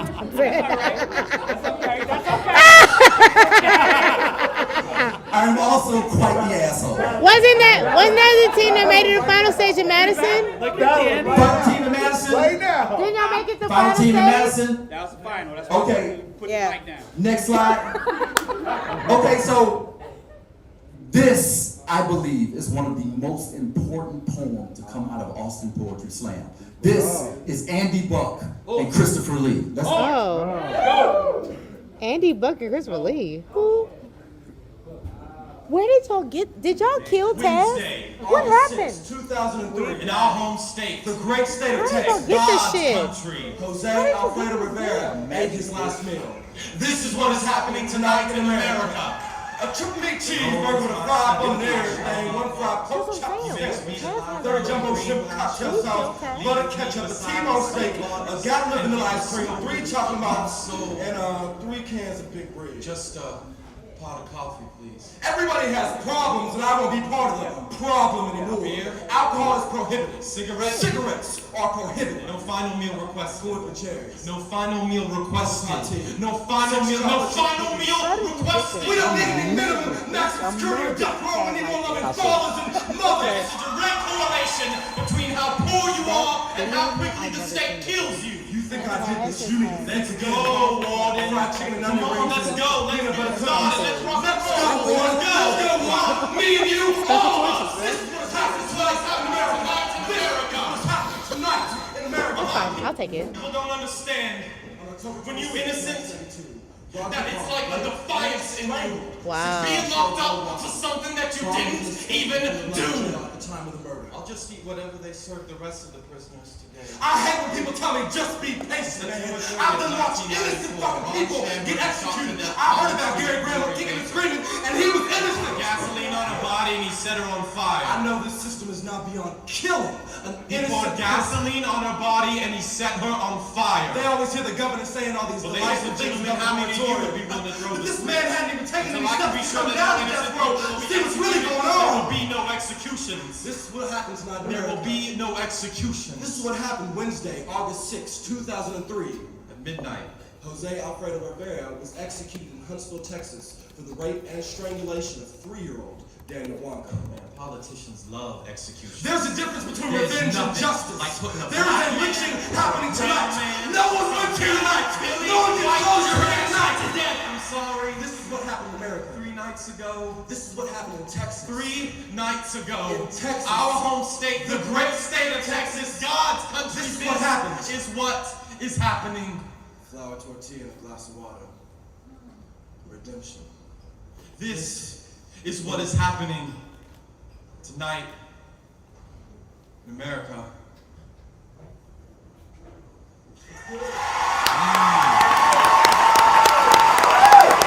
That's Andy Buck and Christopher Lee. Right? Woo! All right.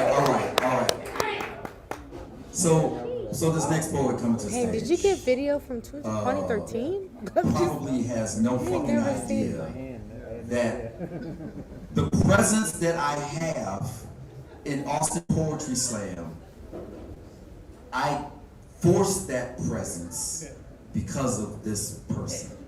Oh. It was the Individual World Poetry Slam for 2010 at fucking Austin Poetry Slam. And it was me and them on stage, final fucking round. I was good. I was fucking good. They were good-er. But what they had, I absolutely did not have. They had the fucking crowd. The crowd loves them so fucking much. And I was like, I want that. I'm going to get that. And I've been fighting for that shit Ever since. Good luck. If you're talking about Lacey, I'm good luck. almost there. Then You gotta be they lucky. came up and won and became the Eyewitness representative for Austin Poetry Slam, and then the 2010 winner of the World Poetry Slam champion for Austin Poetry Slam. Put your hands together for Lacey. Woo! Look at my little team. Aw. 2010 was an epic ass year. What a chaotic year. Wow, thank you for that. What up, twin? Hey. I was instructed to do an old throwback poem, and I think I picked the right one because this one is when I actually beat Christopher Michael. That's a good one. That's a good one. Good one, twin. That's the pettiest shit ever.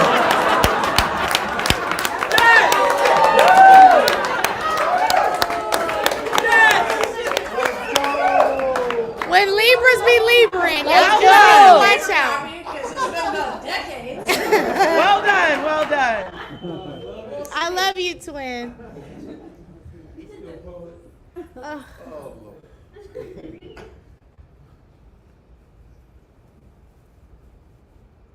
Dear male members of the GOP, God. I had no idea that you were born with a vagina. The way you speak about them with such knowledge and confidence, it sounds as if you were born with multiple vaginas that you can just put on and take off whenever you choose. What a privilege it must be to have so much authority over something you know nothing about. Come on. What legacy we have as a nation to have successfully set up institutions that slice the throats of those who need to speak the most. Take, for example, when former Texas Governor Rick Perry was asked how he knows so much about what women need, he said, and I quote, "Because I live with 4 of them.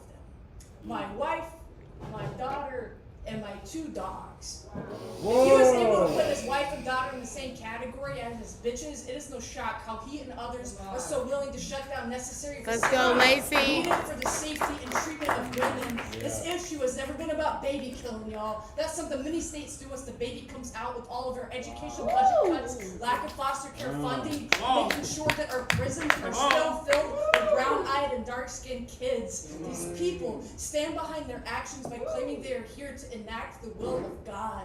What soot must be in your souls to taint such bright a light? I swear, whatever God is behind him, I will run the other way. A woman's body is not a state's right. The floor of the Senate is not a place to be given a gynecological exam. They don't understand what kind of fear and shame can come with such a body already. What Come invasion on. of privacy it is to have your cervix scraped. If they listened to any of the testimonies in their jurisdictions, they understand that a woman's body is not some sort of mechanical machine that shuts down when she is raped. We are not wind-up dolls, gentlemen. You don't let the jack out of the box and we ain't getting back in it. Come on! A woman's right to choose is more important than political power struggle between 2 parties. People don't show up at abortion clinics holding ice cream cake or birthday candles. Sometimes they come, barely 13, with sunken shoulders and tear-stained cheeks, just wanting a hand to hold and leave wishing there were instructions on how to shed the guilt and the shame. With so much talk about the sanctity of life, it's a wonder how the mother never gets mentioned unless when she's being called a sinner or a whore. This is not about a woman's poor choice. This is about women not being granted the fundamental right to make a decision about their bodies at all. We are not here to ask permission about what we can do with our own autonomy. We're here to tell you that these bodies have always been ours. Come on! Not some property that the government has ever had the right to control.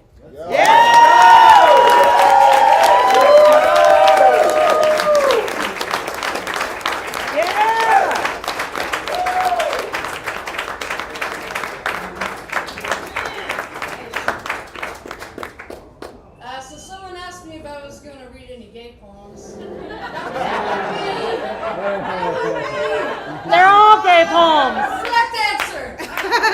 You Every is day gay. is gay day. Girl, you gay. Did you know?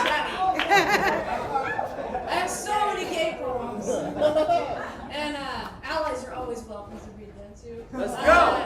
So I was trying to figure, because I like a lot of them. And so one was like just about fierce allyship. Another one is like gender bending like a motherfucker. Yeah. But I think the one that I wanted to go with is in lieu of the coming out day, which is happening very soon. This is kind of my own little coming out story.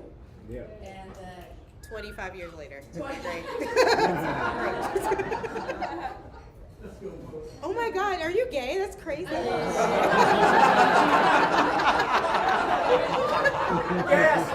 You're gay as fuck, girl. Adolescence was complicated for me. How I looked one way but felt another, kind of like a perfect painting just hung in the wrong hallway. You see, I was more interested in pick-up basketball games and dress-up or slumber parties. I preferred beating up boys instead of sleeping with them. Amen. For a long time, I wore tomboy like a jersey and nobody questioned. I was 20 years old before I left the state of Mississippi with no direction to go other than anywhere but here. But eventually I had to stop for gas, and it was in this town at the time that I randomly picked on a map. Facts. Austin, Texas. I felt like a unicorn in headlights the first time I made eye contact with a representing Cuban in person. It was at the Austin Java on Barton Springs. I had a septum piercing and full arm sleeves. When they asked me what kind of creamer I used in my coffee, I almost squealed glitter. thinking that was the code word for I'm queer too. What that person doesn't know is that they taught me just by being how you are allowed to claim your own skin tone. I never knew acceptance until I woke up in this little blue dot located in a large red state. Growing up gay in a small town, you imagine the big city to be your mecca. Daydream about a destination that sees you for everything you are instead of everything you are not. Identity should have never been something you were taught to hide in the closet. Shame, it is the worst kind of ghost, but you do not have to let it be your haunting. Use your love like a lightsaber. May it be so blinding that it illuminates others out of the dark. Show how heroic it is to live your one true, authentic self. Know that there is wondrous existence. Know there is a wondrous value in your great existence. Family isn't always the blood you're born from. Sometimes it's who you'd rather bleed for. There is a tribe of people just like you all orbiting this wild, queer world together. May we collide in the center.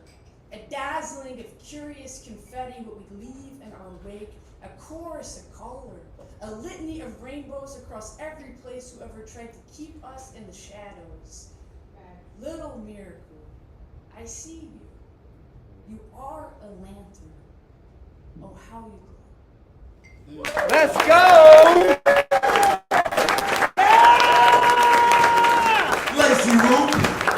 So Lacey, I want to say there's lots of poets that made me better poets because I was striving to compete with them or compete against them. But you made me a better member of the community. Thank you. All right, let's go. 2000, I couldn't find a 2010 picture. No, I gotta find a picture. I don't have a 2009, 2010 picture. No, I didn't push the button. That dude in the corner did. Oh, I did have. Go back to 2009. You went too fast, damn it. 2009. Let's go. She couldn't be here tonight. She wanted to be, but she couldn't. Is she doing some shit with the Grammys? Is that why she couldn't come? Yeah, she's doing some shit with the Grammys. 2010. That's when Danny Strack was Slam champion, right? It has the worst pull. He had the 1 and he had the 5, which is literally the worst pull, and he got off Slam champion. Going first is the hardest place in a poetry slam because the scores get higher through the night. Not if you drop a nuke. There's only, I was gonna say, there's only a handful of people that can do some shit like that. Oh my God. Yeah. Next We make it slide. hard when we go on first. No, 2011. So now we're getting into the modern era of the slam. The new decade of the slam. So This ain't the modern era anymore. I know, right? So you got a chance to see Lacey Roop. You got to see Joe Bar Valentine. You got to see these two. This dude right here is Zachary Caballero. Zachary Caballero was a child in my youth program. And now he's a fucking lawyer in Houston. Next up to the microphone. So different people bring different things, but I think one of the people that I'm most proudest of has nothing to do with his incredible set of poems, but the fact that he devoted a portion of his life to fighting fires. Yep. There's a lot of honorable jobs, the military, there's a lot of honorable jobs. I was in the military, but I can't think of a job in peacetime in the US more honorable than fighting fucking fires and dragging human beings out of places that other people run from instead of running to. This next poet is going to blow your mind. Put your hands together for Kevin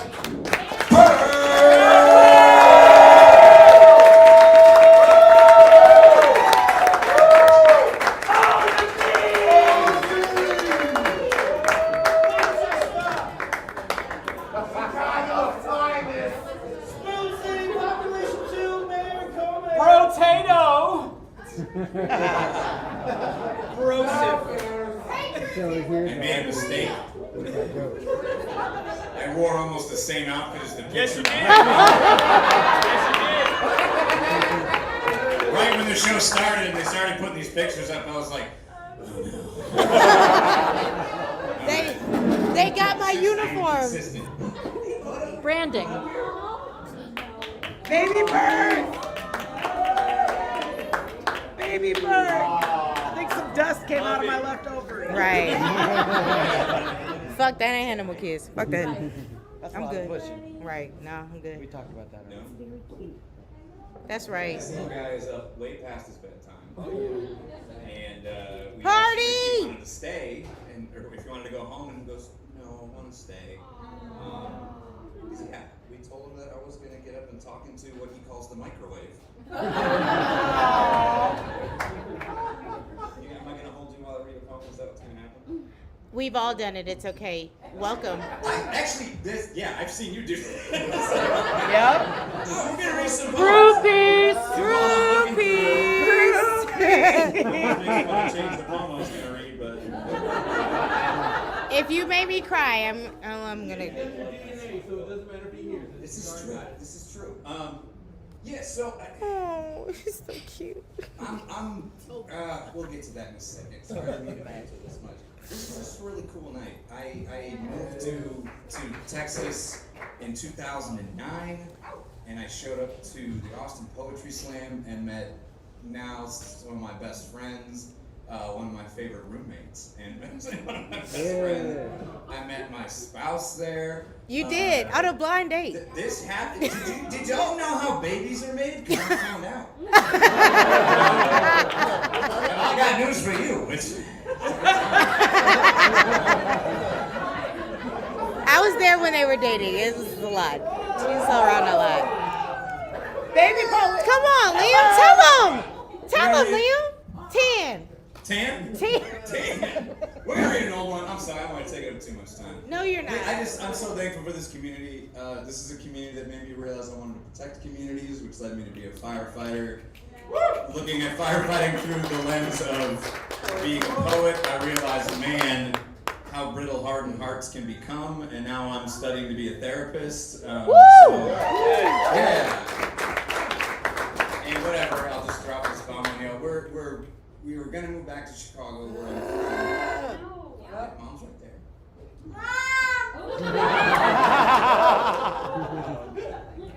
The plan was in a few years, but some things changed, and now we're actually moving up there in 6 months. And so, I was really excited to see some of these people here tonight because, yeah, we're not going to be in Texas very much.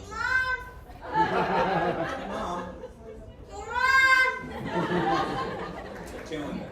You have the crowd to call me your hand. First ball. Hey, Mom. To the nights I stood ready to open mouth kiss porcupines. He said, "Get up here." That is definitely Kevin's child. Get up here.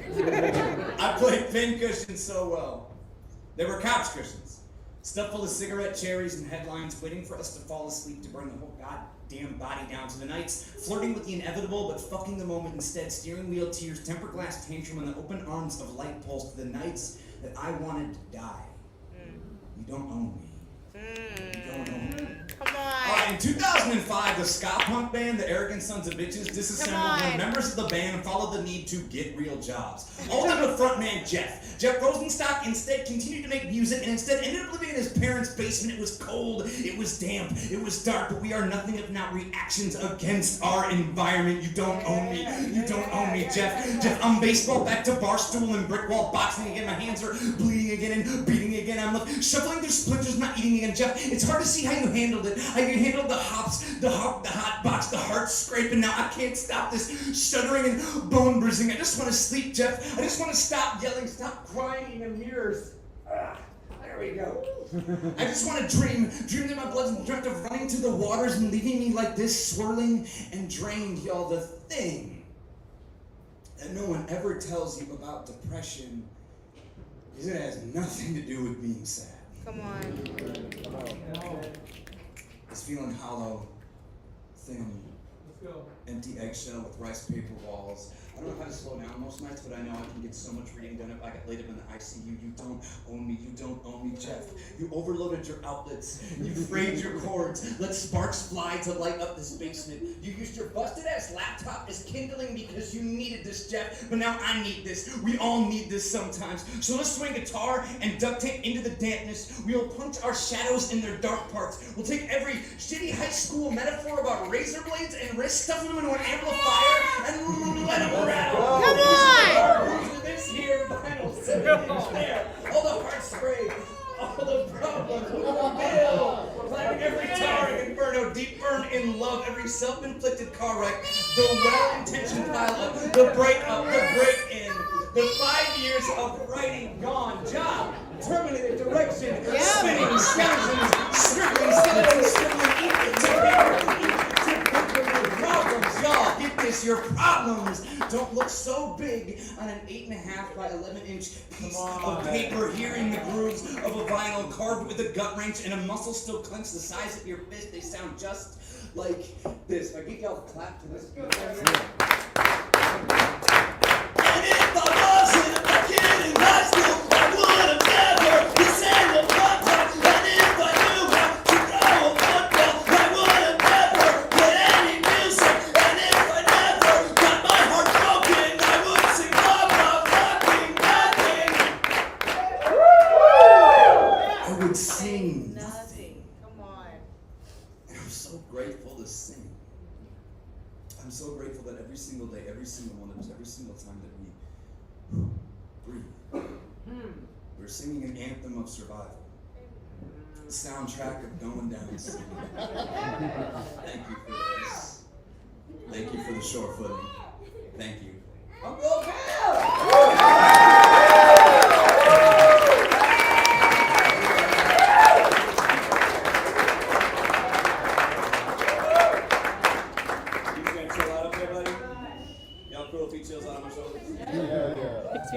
Uncle Bill. I'm gonna pay extra for this one, I tell you. I don't know why I'm doing this voice. Maybe it's because we're in like a carnival kind of thing. And in this ring we have a chimpanzee with a top hat that's nightmare fuel. Yeah, y'all didn't see that till just now, right? Terrifying. So I'm working on a book, and I've been working on it for a bit, and it's hard because I'm in grad school, and I have a child. I'm reading a book, but I'll read you this. And yeah, work full time. All that. There's not enough time. And you have a beautiful wife who's amazing. Do, and my spouse is amazing, and I can't thank them enough. Shut up. Trying not to draw too much attention over there. Doesn't like the spotlight. Boundaries are important. So I've been trying to write about the fire service and being a dad and whatever. I'm just gonna read this poem. This is kind of new, I guess. New shit. Kind of.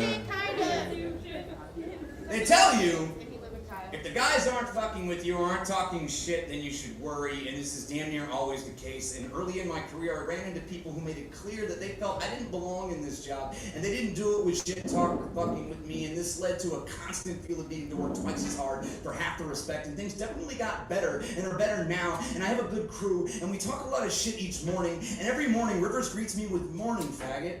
And he knows full well that I hate this word, and he knows the etymology of the word as well as I do. And he doesn't. What he doesn't know is that it's more than just hating a word. And he doesn't know that fuck it, I've kissed a boy or two and liked it. And he doesn't know that I still wear the word queer so quietly with only a handful of people in my life. And I'm 37, and so the word faggot makes my ears twinge and my jaw clench. And I think about how men can be, or rather boys, or rather the boys, and how men and boys are only allowed to show affection to each other with violence or aggression. And I know at some point this shift, I'll probably get manhandled by Max again. And I grew up roughhousing with my dad in the family room, and now I work and live in a firehouse where dads roughhouse with other dads in the day room. And yeah, most shifts start with a handshake and a bro hug from everybody. And I don't know why the farthest tenderness can go for us is hugs that aren't too long and bone-crushing handshakes. It's just a real chicken and egg type deal when you're trying to suss all of this out, and we're just expected to be, and we're expected to be, or if it's just how we are. And homophobia, well, that's definitely learned. And homophobia, it definitely has its own bunk at the firehouse. And I can't count the times I wasn't sure if I was picking my battles or letting my ideals down. And I have friends who pick every battle, and I have friends who don't pick any, and I have friends who I know that I'm letting down the times I let this shit slide. And I can't stop thinking about what my son will think of the battles I let slide. And River says that calling people this word is his version of As You Wish from Princess Bride. And so it's 2 layers of code instead of just saying what he fucking means. And one time, during some cave rescue training, a boulder shifted, crushing River's chest, pinning him beneath its weight. And the guys with him used everything they knew and everything they had to lift the boulder off their brother. And when Rivers came to and could see Greg giving him mouth to mouth, Rivers smiled and said, "Fag," and then passed out again. And yeah, that's kind of funny, but at least it was breathing this time. And it doesn't remember saying this, but the guys swear that it happened. And I can't help but wonder how many people's last words were "I love you." And I can't help but wonder why, when there's nothing left to lose, some men will still hide their feelings in a fist. And River says, "Morning, faggot," today, and all of this rattles around, and I shake my head and I just say, "I love you too, buddy." And he smiles and goes back to checking the truck. Thank y'all for your time. That's Kevin Burke. The 2013 Slam team. Standing in the middle was the great Ebony Stewart. She was coaching the team that year. This next poet coming to the mic. They photographed me. Huh? Nothing. Yes. This Sorry. next poet coming to the mic. Safi. His He couldn't say poems photograph. are He would say they a photographed beautiful me, and I was color like, that's not a word. collage puzzle. He brings the greatness. Haiku.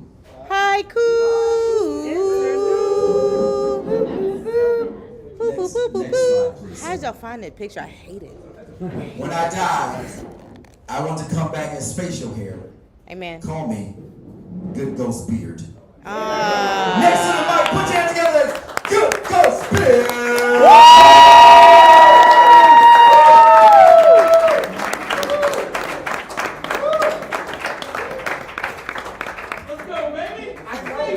It's one of my favorite guys. Hey, if you're sitting next to someone beautiful, say yeah. Yeah! Hi everybody, I'm Uncle Bill. Yeah, you are Uncle Bill. That was my best friend on the mic just now. I don't have a lot to say because I'm not contagious, but I feel like 10 miles of bad road right now. So I'm gonna keep this short. Mature banter is also poetry. And everyone who's touched stage, you are the reason I am this, or the good parts.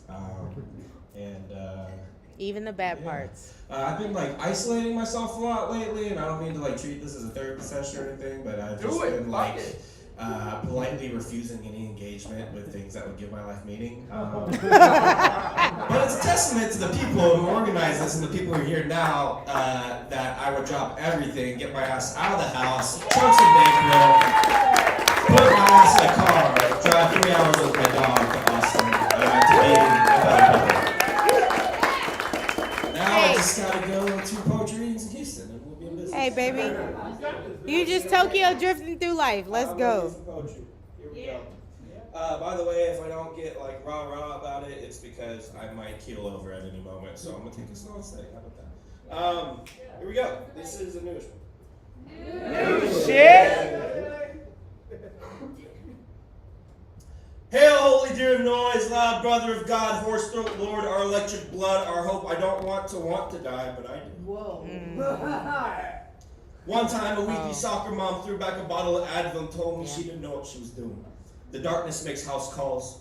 I am her tonight. Coughing in the exhaust of my exhaustion and the vinegar of my own head, to you I send up my sighs, pressed onto 45s. Paper angels hand me pieces of themselves and outright shit, just howl for 4 hours like a god of gasoline. Like reaching with my mouth. For 6 years, I've sat in my ambulance listening to thou, mouthing the words, "It won't be okay, it won't be okay." When I dream of my dead patients, we're shaking hands, I don't let go. After Saint Denis was decapitated, he carried his own head for miles preaching, "Lord, I've come to your house with no gift to bear, except this 4-hour howl. It scooped me up, hands cupping my chin. It carried me to you. I was carried to Houston by my own hot breath like a snare drum. I hope you don't hate the sound. Hitherto, I have led a careless and irreligious life, and exhausted all human means of remaining in the world. But in the hope that I might sanctify my sufferings, I turn to you in prayer, cast my yellow eyes up to you. I pray to you with yellow teeth. Oh, gracious advocate, remove from me this want for death. Eat me in your feedback loop, cough me out clean. Eat me in your feedback loop. I hold my head to this amplifier. Your holy name rings out. I keep a rosary in my mouth, hot guitar strings in hand. My halo's cracked in half, but I have these death metal records. Let them be enough. I hold my ear to their sleeves, and out of each your breath. I grew up in the East Come on, Texas Bill. woods. One night for many hours, I listened to the howl of a hungry, beautiful animal making me that sound. I have seen your host of angels and dead Kennedys. They're holding trumpets. Let me be the brass. I'm back on medication. I refill the empty bottles with wax. I am lighting candles for you. Where Saint Denis finally fell dead, a basilica now stands. It's where they bury French kings. Where I go down, you'll find a kitchen sink and my heaviest records. It's where I get clean. It eats my bad blood. I put my arm into an album sleeve like it's God's drooling mouth up to the elbow. You kiss my knuckles. Thank you for these words. This mounted head in the Houston woods. There's a 10-point buck who won't die. Wow. He is littered with bullets. One hunter tried an axe. He won't go down. His name is Heavy Metal and his neck is strong. Some nights, when I'm asleep, he enters my room. Yellow eyes, white moist fur, rosaries on his antlers, and neck. He is you and you can do what I cannot. Out of my mouth, you eat the darkness. Out of your mouth, white roses drop one by one, little snare heads. Yours truly, pulled taut underneath. All night you howl in pain. You read me out loud. A slow blast beat. Beads on a string.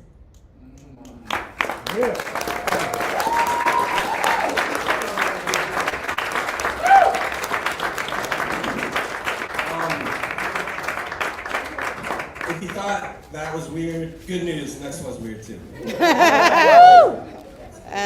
Spoiler alert. Go weird. Go weirder. And good. Don't let them photograph you. Hey! Aw. Hey! Hey! My papa said, my papa said when God spoke us into existence, he so lured. He forgot his words. Meant to say bright, but said bone here where was such darkness in us. Meant to say crown, but it came out chemo, Lord, we ate our hair. He said one instead of wind, and now we breathe anyone and say I and point to this body, this luggage. Hey, if you say hey, if you say Bloody Mary to the mirror 5 times fast, your little sister will appear before you and talk. Yeah, I did it. She said, no, boo-boo. This ain't blood, it's cooking oil. Heaven tastes like eggs. I am bloated on it. I, like you, have unhinged my jaw to take in all this feeling. But you're not what you eat. You're not your sadness. That's your body talking. Your body talks like Papa says, man, I got that bonnet, mon sure, I got the paw. It's a Cajun family dish. This grogginess. Tired of living. Sad is a stupid liar. Stupid body tells you so. Take off your body. Stuff it in the sink. Clog the toilet with your dumb bones when the plate of this world has been licked clean. Your CP sick repeat this recipe. Hey, if you say hey, if you say hey, if you say grandpa 5 times fast, your veins will fill with bayou and you'll die and leave your own body like catfish. You say grandma 5 times fast, you'll wake up like a baby snake, bite your way out your own body. If you say Louisiana 5 times fast, sure enough, your eyes will become eggs. Everyone cracking and born at the same bloody time. You say summertime once under your breath, your dead best friend will appear in the hallway. You won't know why he's yelling. If you say I love you to anyone ever again on cue, your ex will walk out of the closet like fog, and sit on the bed with you. Okay, they won't actually be there. We'll follow you anyways, like a quote with a whole mouth. You say Mike will leave the world. You say Christian will leave the world. You say Zane will leave the world. You say Happy 4th of July, Houston, or anything at all. You are gonna die. We're gonna die. I'm gonna die. We're all gonna die. So why not say everything? Some God spoke us into existence. Why not say everything? If some God spoke us into existence.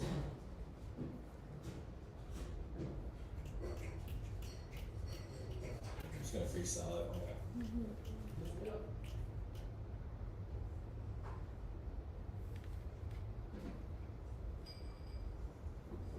Creosote, mouthwash, Boudin Bill, Bure Bill, Oh Lovely Lord, Oh Chocolate Covered Strawberry, Oh Chocolate Covered Heart, Oh Chocolate Hearted Price and Rifle Kisser, How Loud Our Sweet Shells Do Crack, Aunt Lily, Butterfly Knife, Wife, Casino, Mom and Dad, I got words in my cheeks up top. I do the Genesis dance. Snakes in them. Abracadabra. I create as I speak. I utter everything. I utter myself into the world. My mouth is an airboat.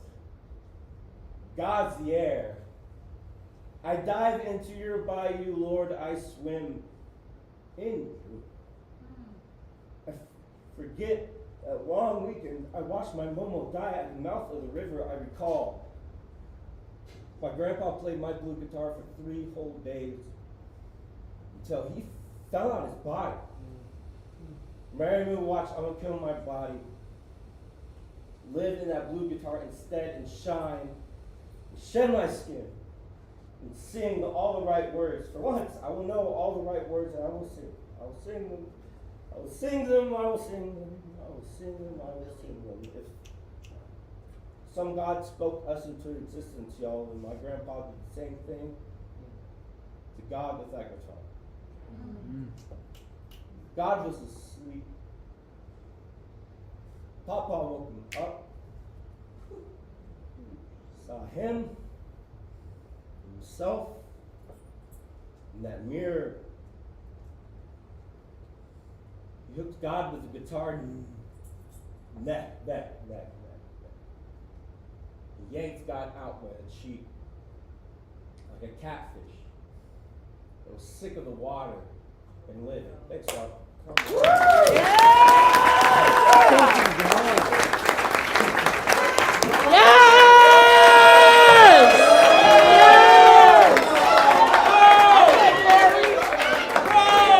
Let's go!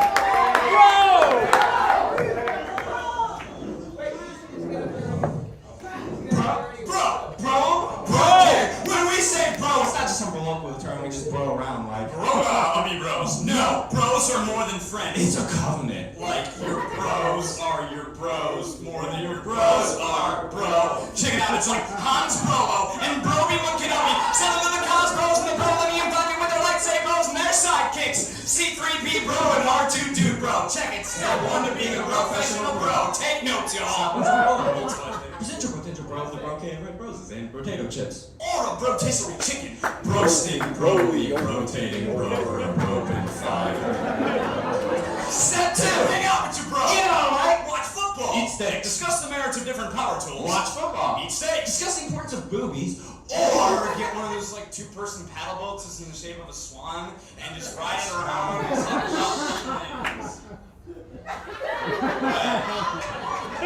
Step 3, right? Broetry. Bros before pros, bro. Step 4, be strong for your bro like the Holy Roman Empire. Reading from the Broly Bible in the Book of Bro. Thou shalt be a bro for your bro. He becomes broken. In that last hole puncher of a girl being her circle into my chest, I said, I don't want to see you right now. Don't bother me. I'm gonna pick at this pretty wound. Call me in a week. 10 minutes later, you were knocking at my door with a mouthful of mortar, you bricklayer. You filled the empty spots with half a stream pizza, the original Star Wars trilogy on DVD, and a well-timed she's not the droid you're looking for. It'll be okay. Now quit whining and watch Han Solo be a badass. Help me be okay. When I drank myself under the table, you were the kitchen floor. When I apologized my Valentine's Day into the toilet, you were the bread, glass of water, and birthday candle. When that deer jumped into my headlights in the shape of an eviction notice. You were the soft futon mattress ditch. You gave me a safe place to crash. When I sewed my fist in the living room wall. You put 2 more holes in it for good measure, just so I wouldn't feel so dumb for hurting my hand. You were the ace bandage around the sprain that I love you in my throat. You were the doesn't matter behind every what the fuck that climbed its way from my bloody bottom lip. My heart went sick. You were the vitamin C. I told you. You'll grow. Like a fucking 6 foot tall orange. Bruce. Brushing her crop dust off. You were like a knife. Topless. Bro J. Which kind of sounds like Bro J, bro? Cause bro, we're bros. We're all bros. You should have the same vocabulary. Dude, you're like Bro Poseidon, king of the ocean. Bro Odysseus. Edgar Bro. Pokemon. Oh my god. You're blowing my mind. Poetic. Just goes to show. Next time instead of Brownlee. Remember, Your bros are bro. Combo strike.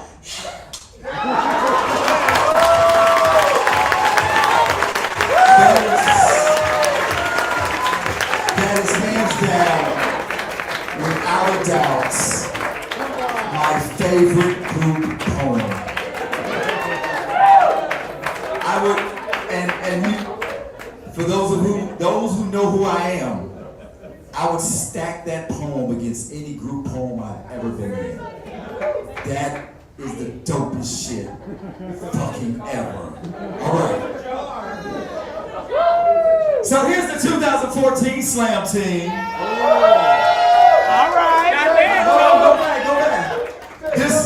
This is the first and only time I allowed someone to coach me.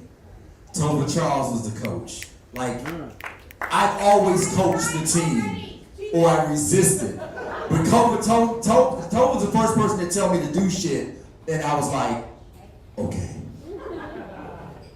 And she was fucking right. Next slide. 2015. So what's important about this? This is the Austin Neo Soul and Austin Poetry Slam sweeping the group piece finals at Nationals. Austin Poetry Slam took first. I see you, Sean. Neo Soul.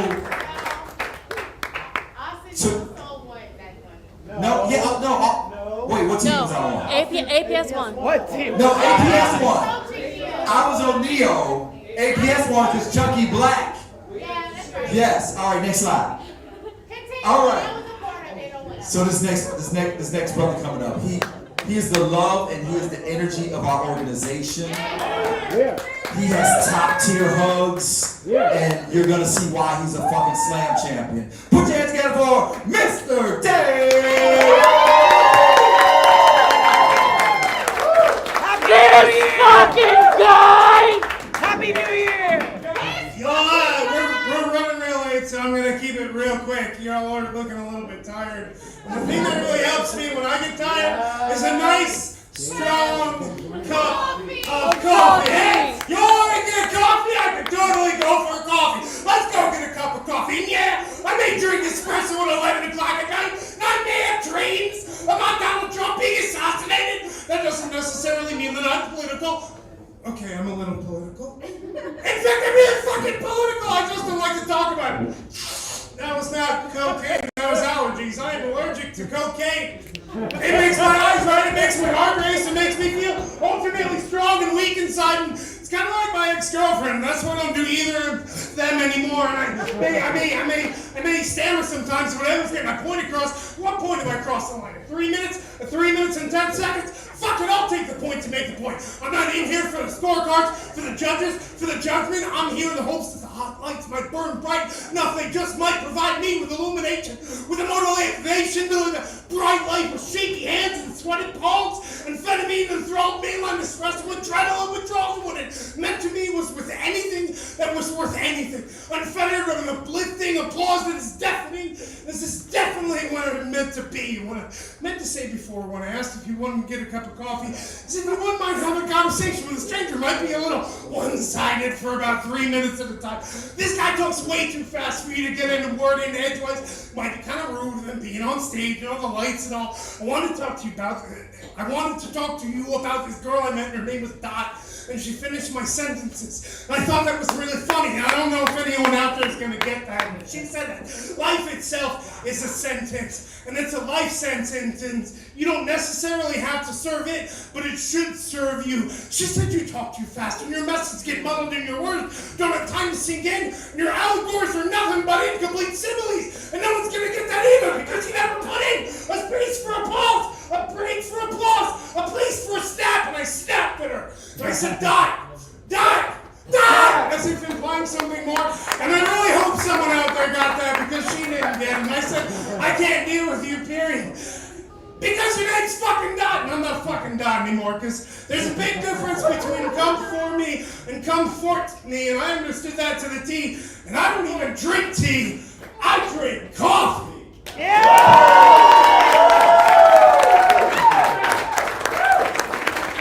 This one's not new, but it sure feels good to do.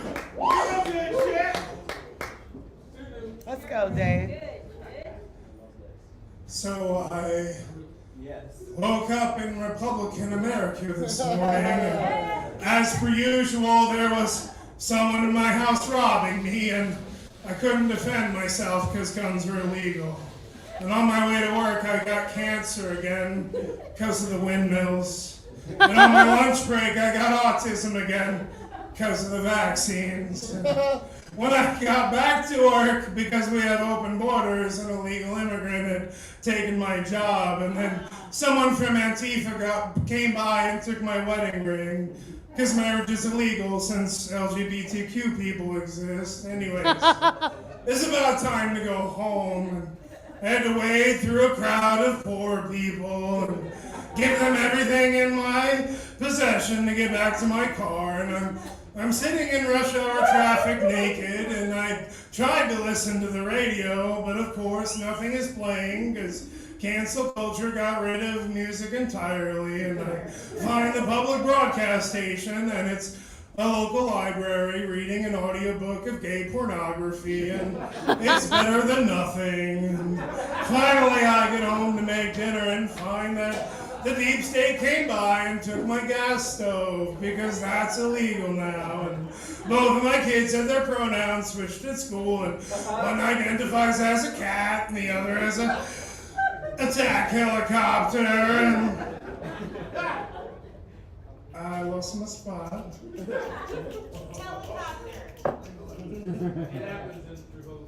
And the other is an attack helicopter because they've both been indoctrinated. Then the drag queens came to our house and they started doing my kids' hair and makeup and reading them a story before bed. So I offered for them to have dinner with us because there's plenty of vegan bacon since they outlawed the meat. When I realized I don't have any way to cook it because my stove got taken by state actors, so I ordered some pizza and they delivered 2 underage sex slaves, and we all laughed. This is such a common mistake. And I tuck my kids into bed and say goodnight prayer when some communists bust in and they slap the Bible out of my hands and start reading CRT pamphlets instead. So I pour myself a glass of government-mandated tap water, and I have to get my daily dose of fluoride and fentanyl, and I know it's my responsibility as a patriotic American to fight the wokeness, so I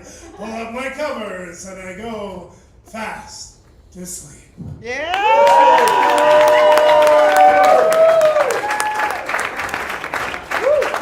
That's Mr. Dave. All right, listen. This is the last poem of the night. What's important to know is, so he was the 2000, it's right behind me. 16 and 2018 Slam champion. What's important to know that he is the last Slam champion that we sent a national team to nationals before the fall. Before the fall. There is no more National Poetry Slam It's no more National Slam. But we are going to the Regional Slam Southern Fried. This in 2000, whatever year comes up next. 2025, that's when we're doing it. He is an incredible poet, and he often cheats because he uses his prettiness as a prop. Put your hands together for SC Sayers!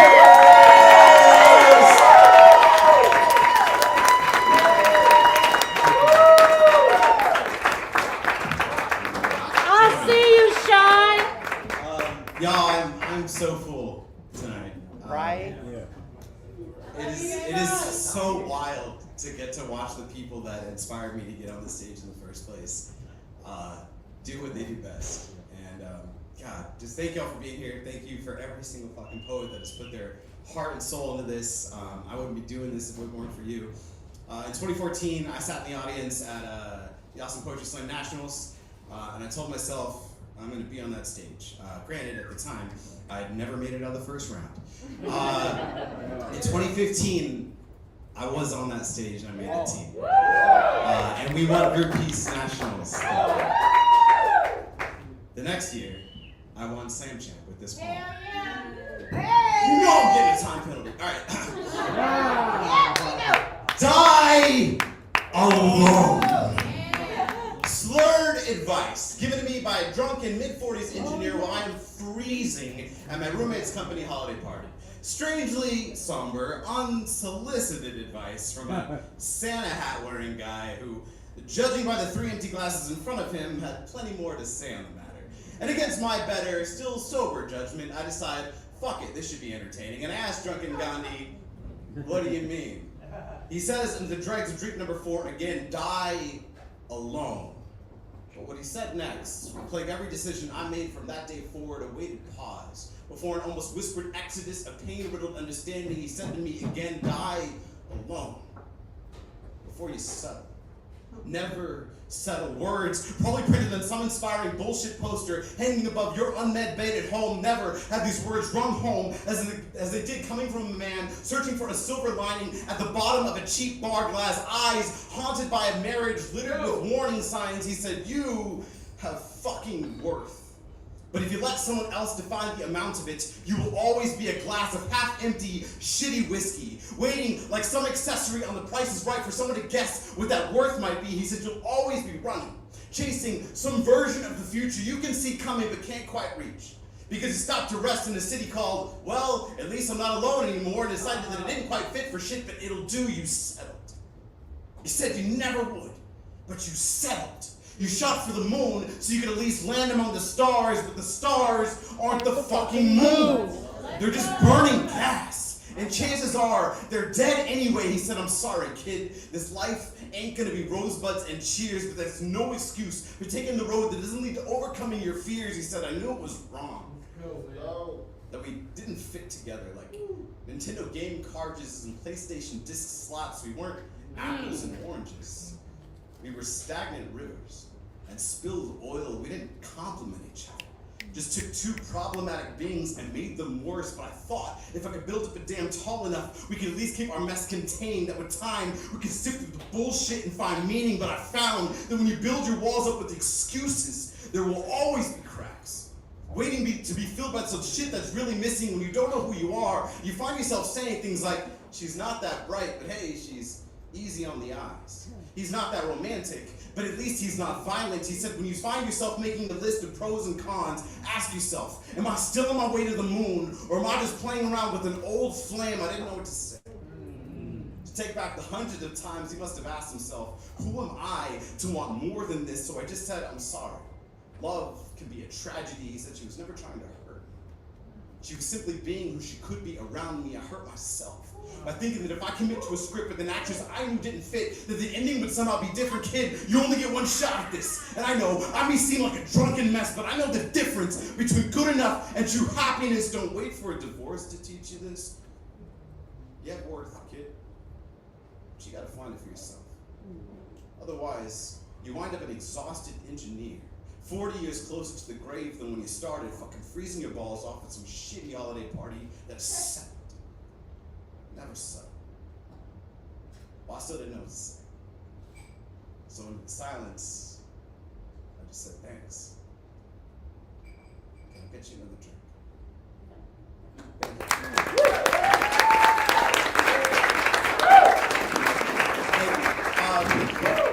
So I kind of consider myself a storytelling poet, and I get time penalties all the time for this. But I'm so grateful for this art form and for this community because it's allowed me to tell stories that I wouldn't even admit to myself. It's allowed me to acknowledge things that have happened to me in my life, darknesses that I've carried that I've never really wrestled with. And so every time I get the chance to touch a stage, I always want to do a poet that kind of challenges that for me. And so my final poem is called Waiting.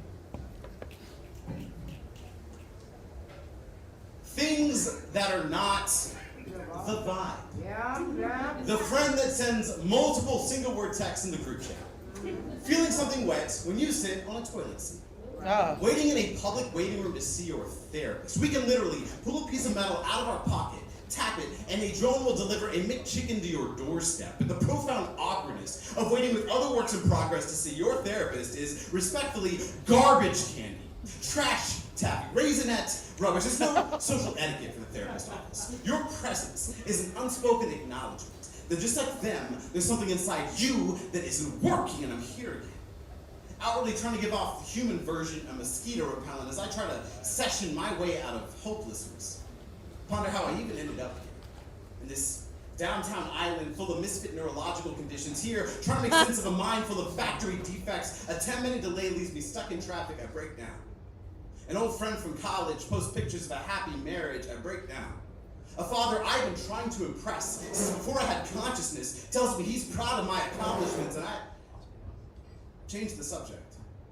Afraid to feel anything resembling the fleeting feeling of happy, and I hear a door opening. See my therapist entering, and she smiles. Like she can't see the finally in my eyes, and as I take my seat in the chair furthest from her pen and persistence, she asks me how I've been managing since our last session. If there's anything I want to talk about. And when I don't speak, she waits. Because she knows I'm impatient.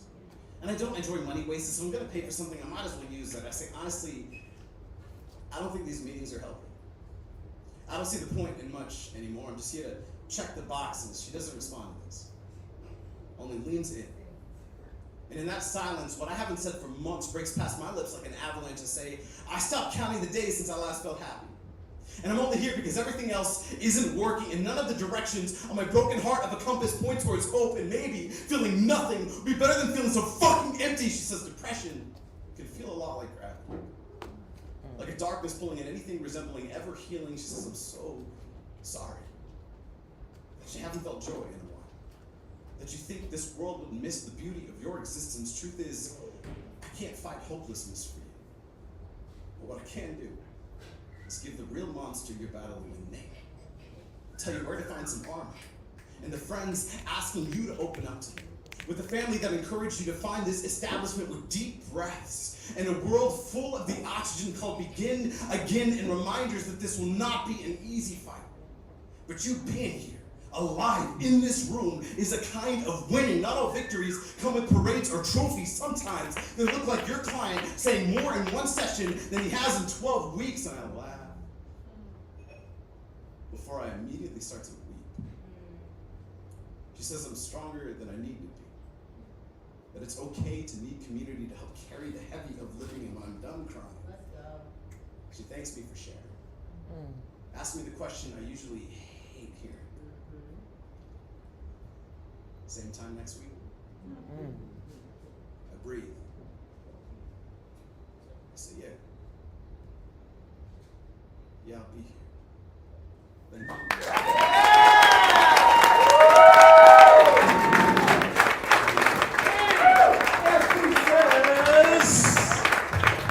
Poets, thank you so much for coming out and indulging me as we celebrate our 30th anniversary. Ladies, gentlemen, all the greatness in between, thank you so much for coming out and celebrating with us and looking at our past and watching us as we inject ourselves into our future.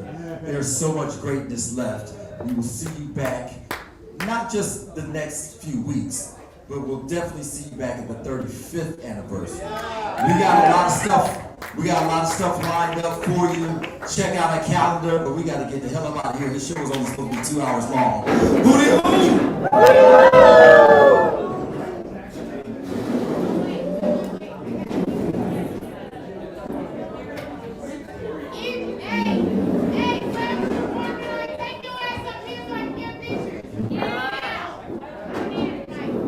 I don't need a mic. He cut off the mic, but everyone has a phone. Bring your ass. Mike Henry, Jomar Valentine, Lacey Rude, Kevin Bird, Lugo Spill. I know your names. I know where you live. I kind of know where you live. We have a general library. All right, tired as fuck. Hot, sleepy. This is a long night. Yeah, it's like a lot of Emotion. yeah. I'm heavy. I felt a little offended that I felt so much.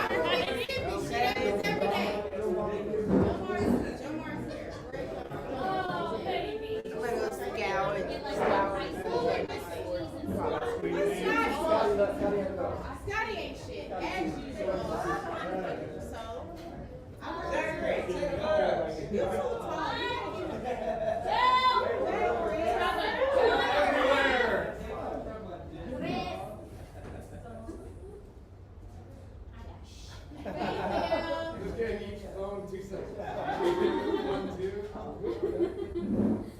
Now everybody look over there. Social media. All right, we gotta get out. All right. We gotta get out. You gotta go home. You gotta get out.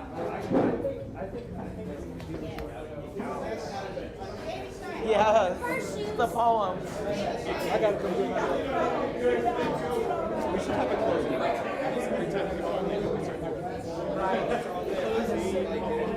Right. Neo used to play people out.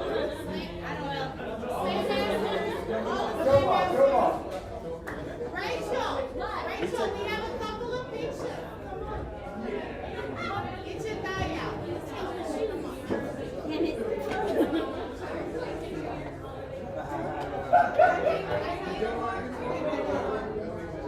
Yell out whatever camera's going next.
Hey,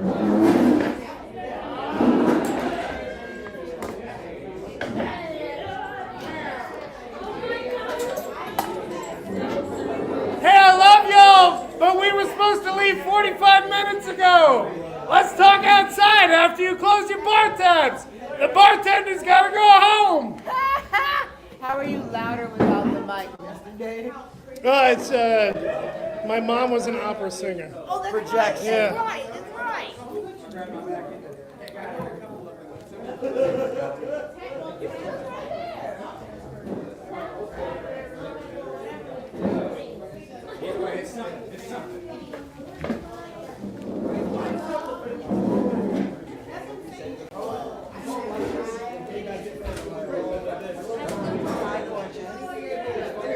How do you look just as good at the end of the night as you did? That's what I want.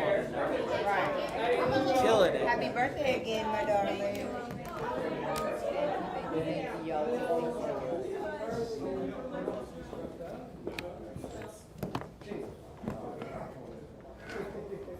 I'll be your banana.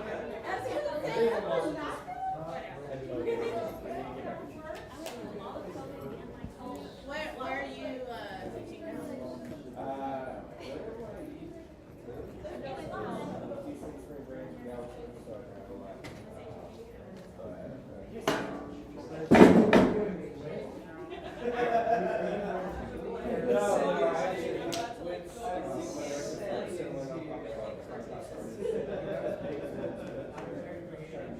Go home. Okay, all right. Or get out of here. All right, all right. Yes. We have our 10 confirmed. I have never had this before. Just kidding. I was don't like, know what how to is end this. Oh,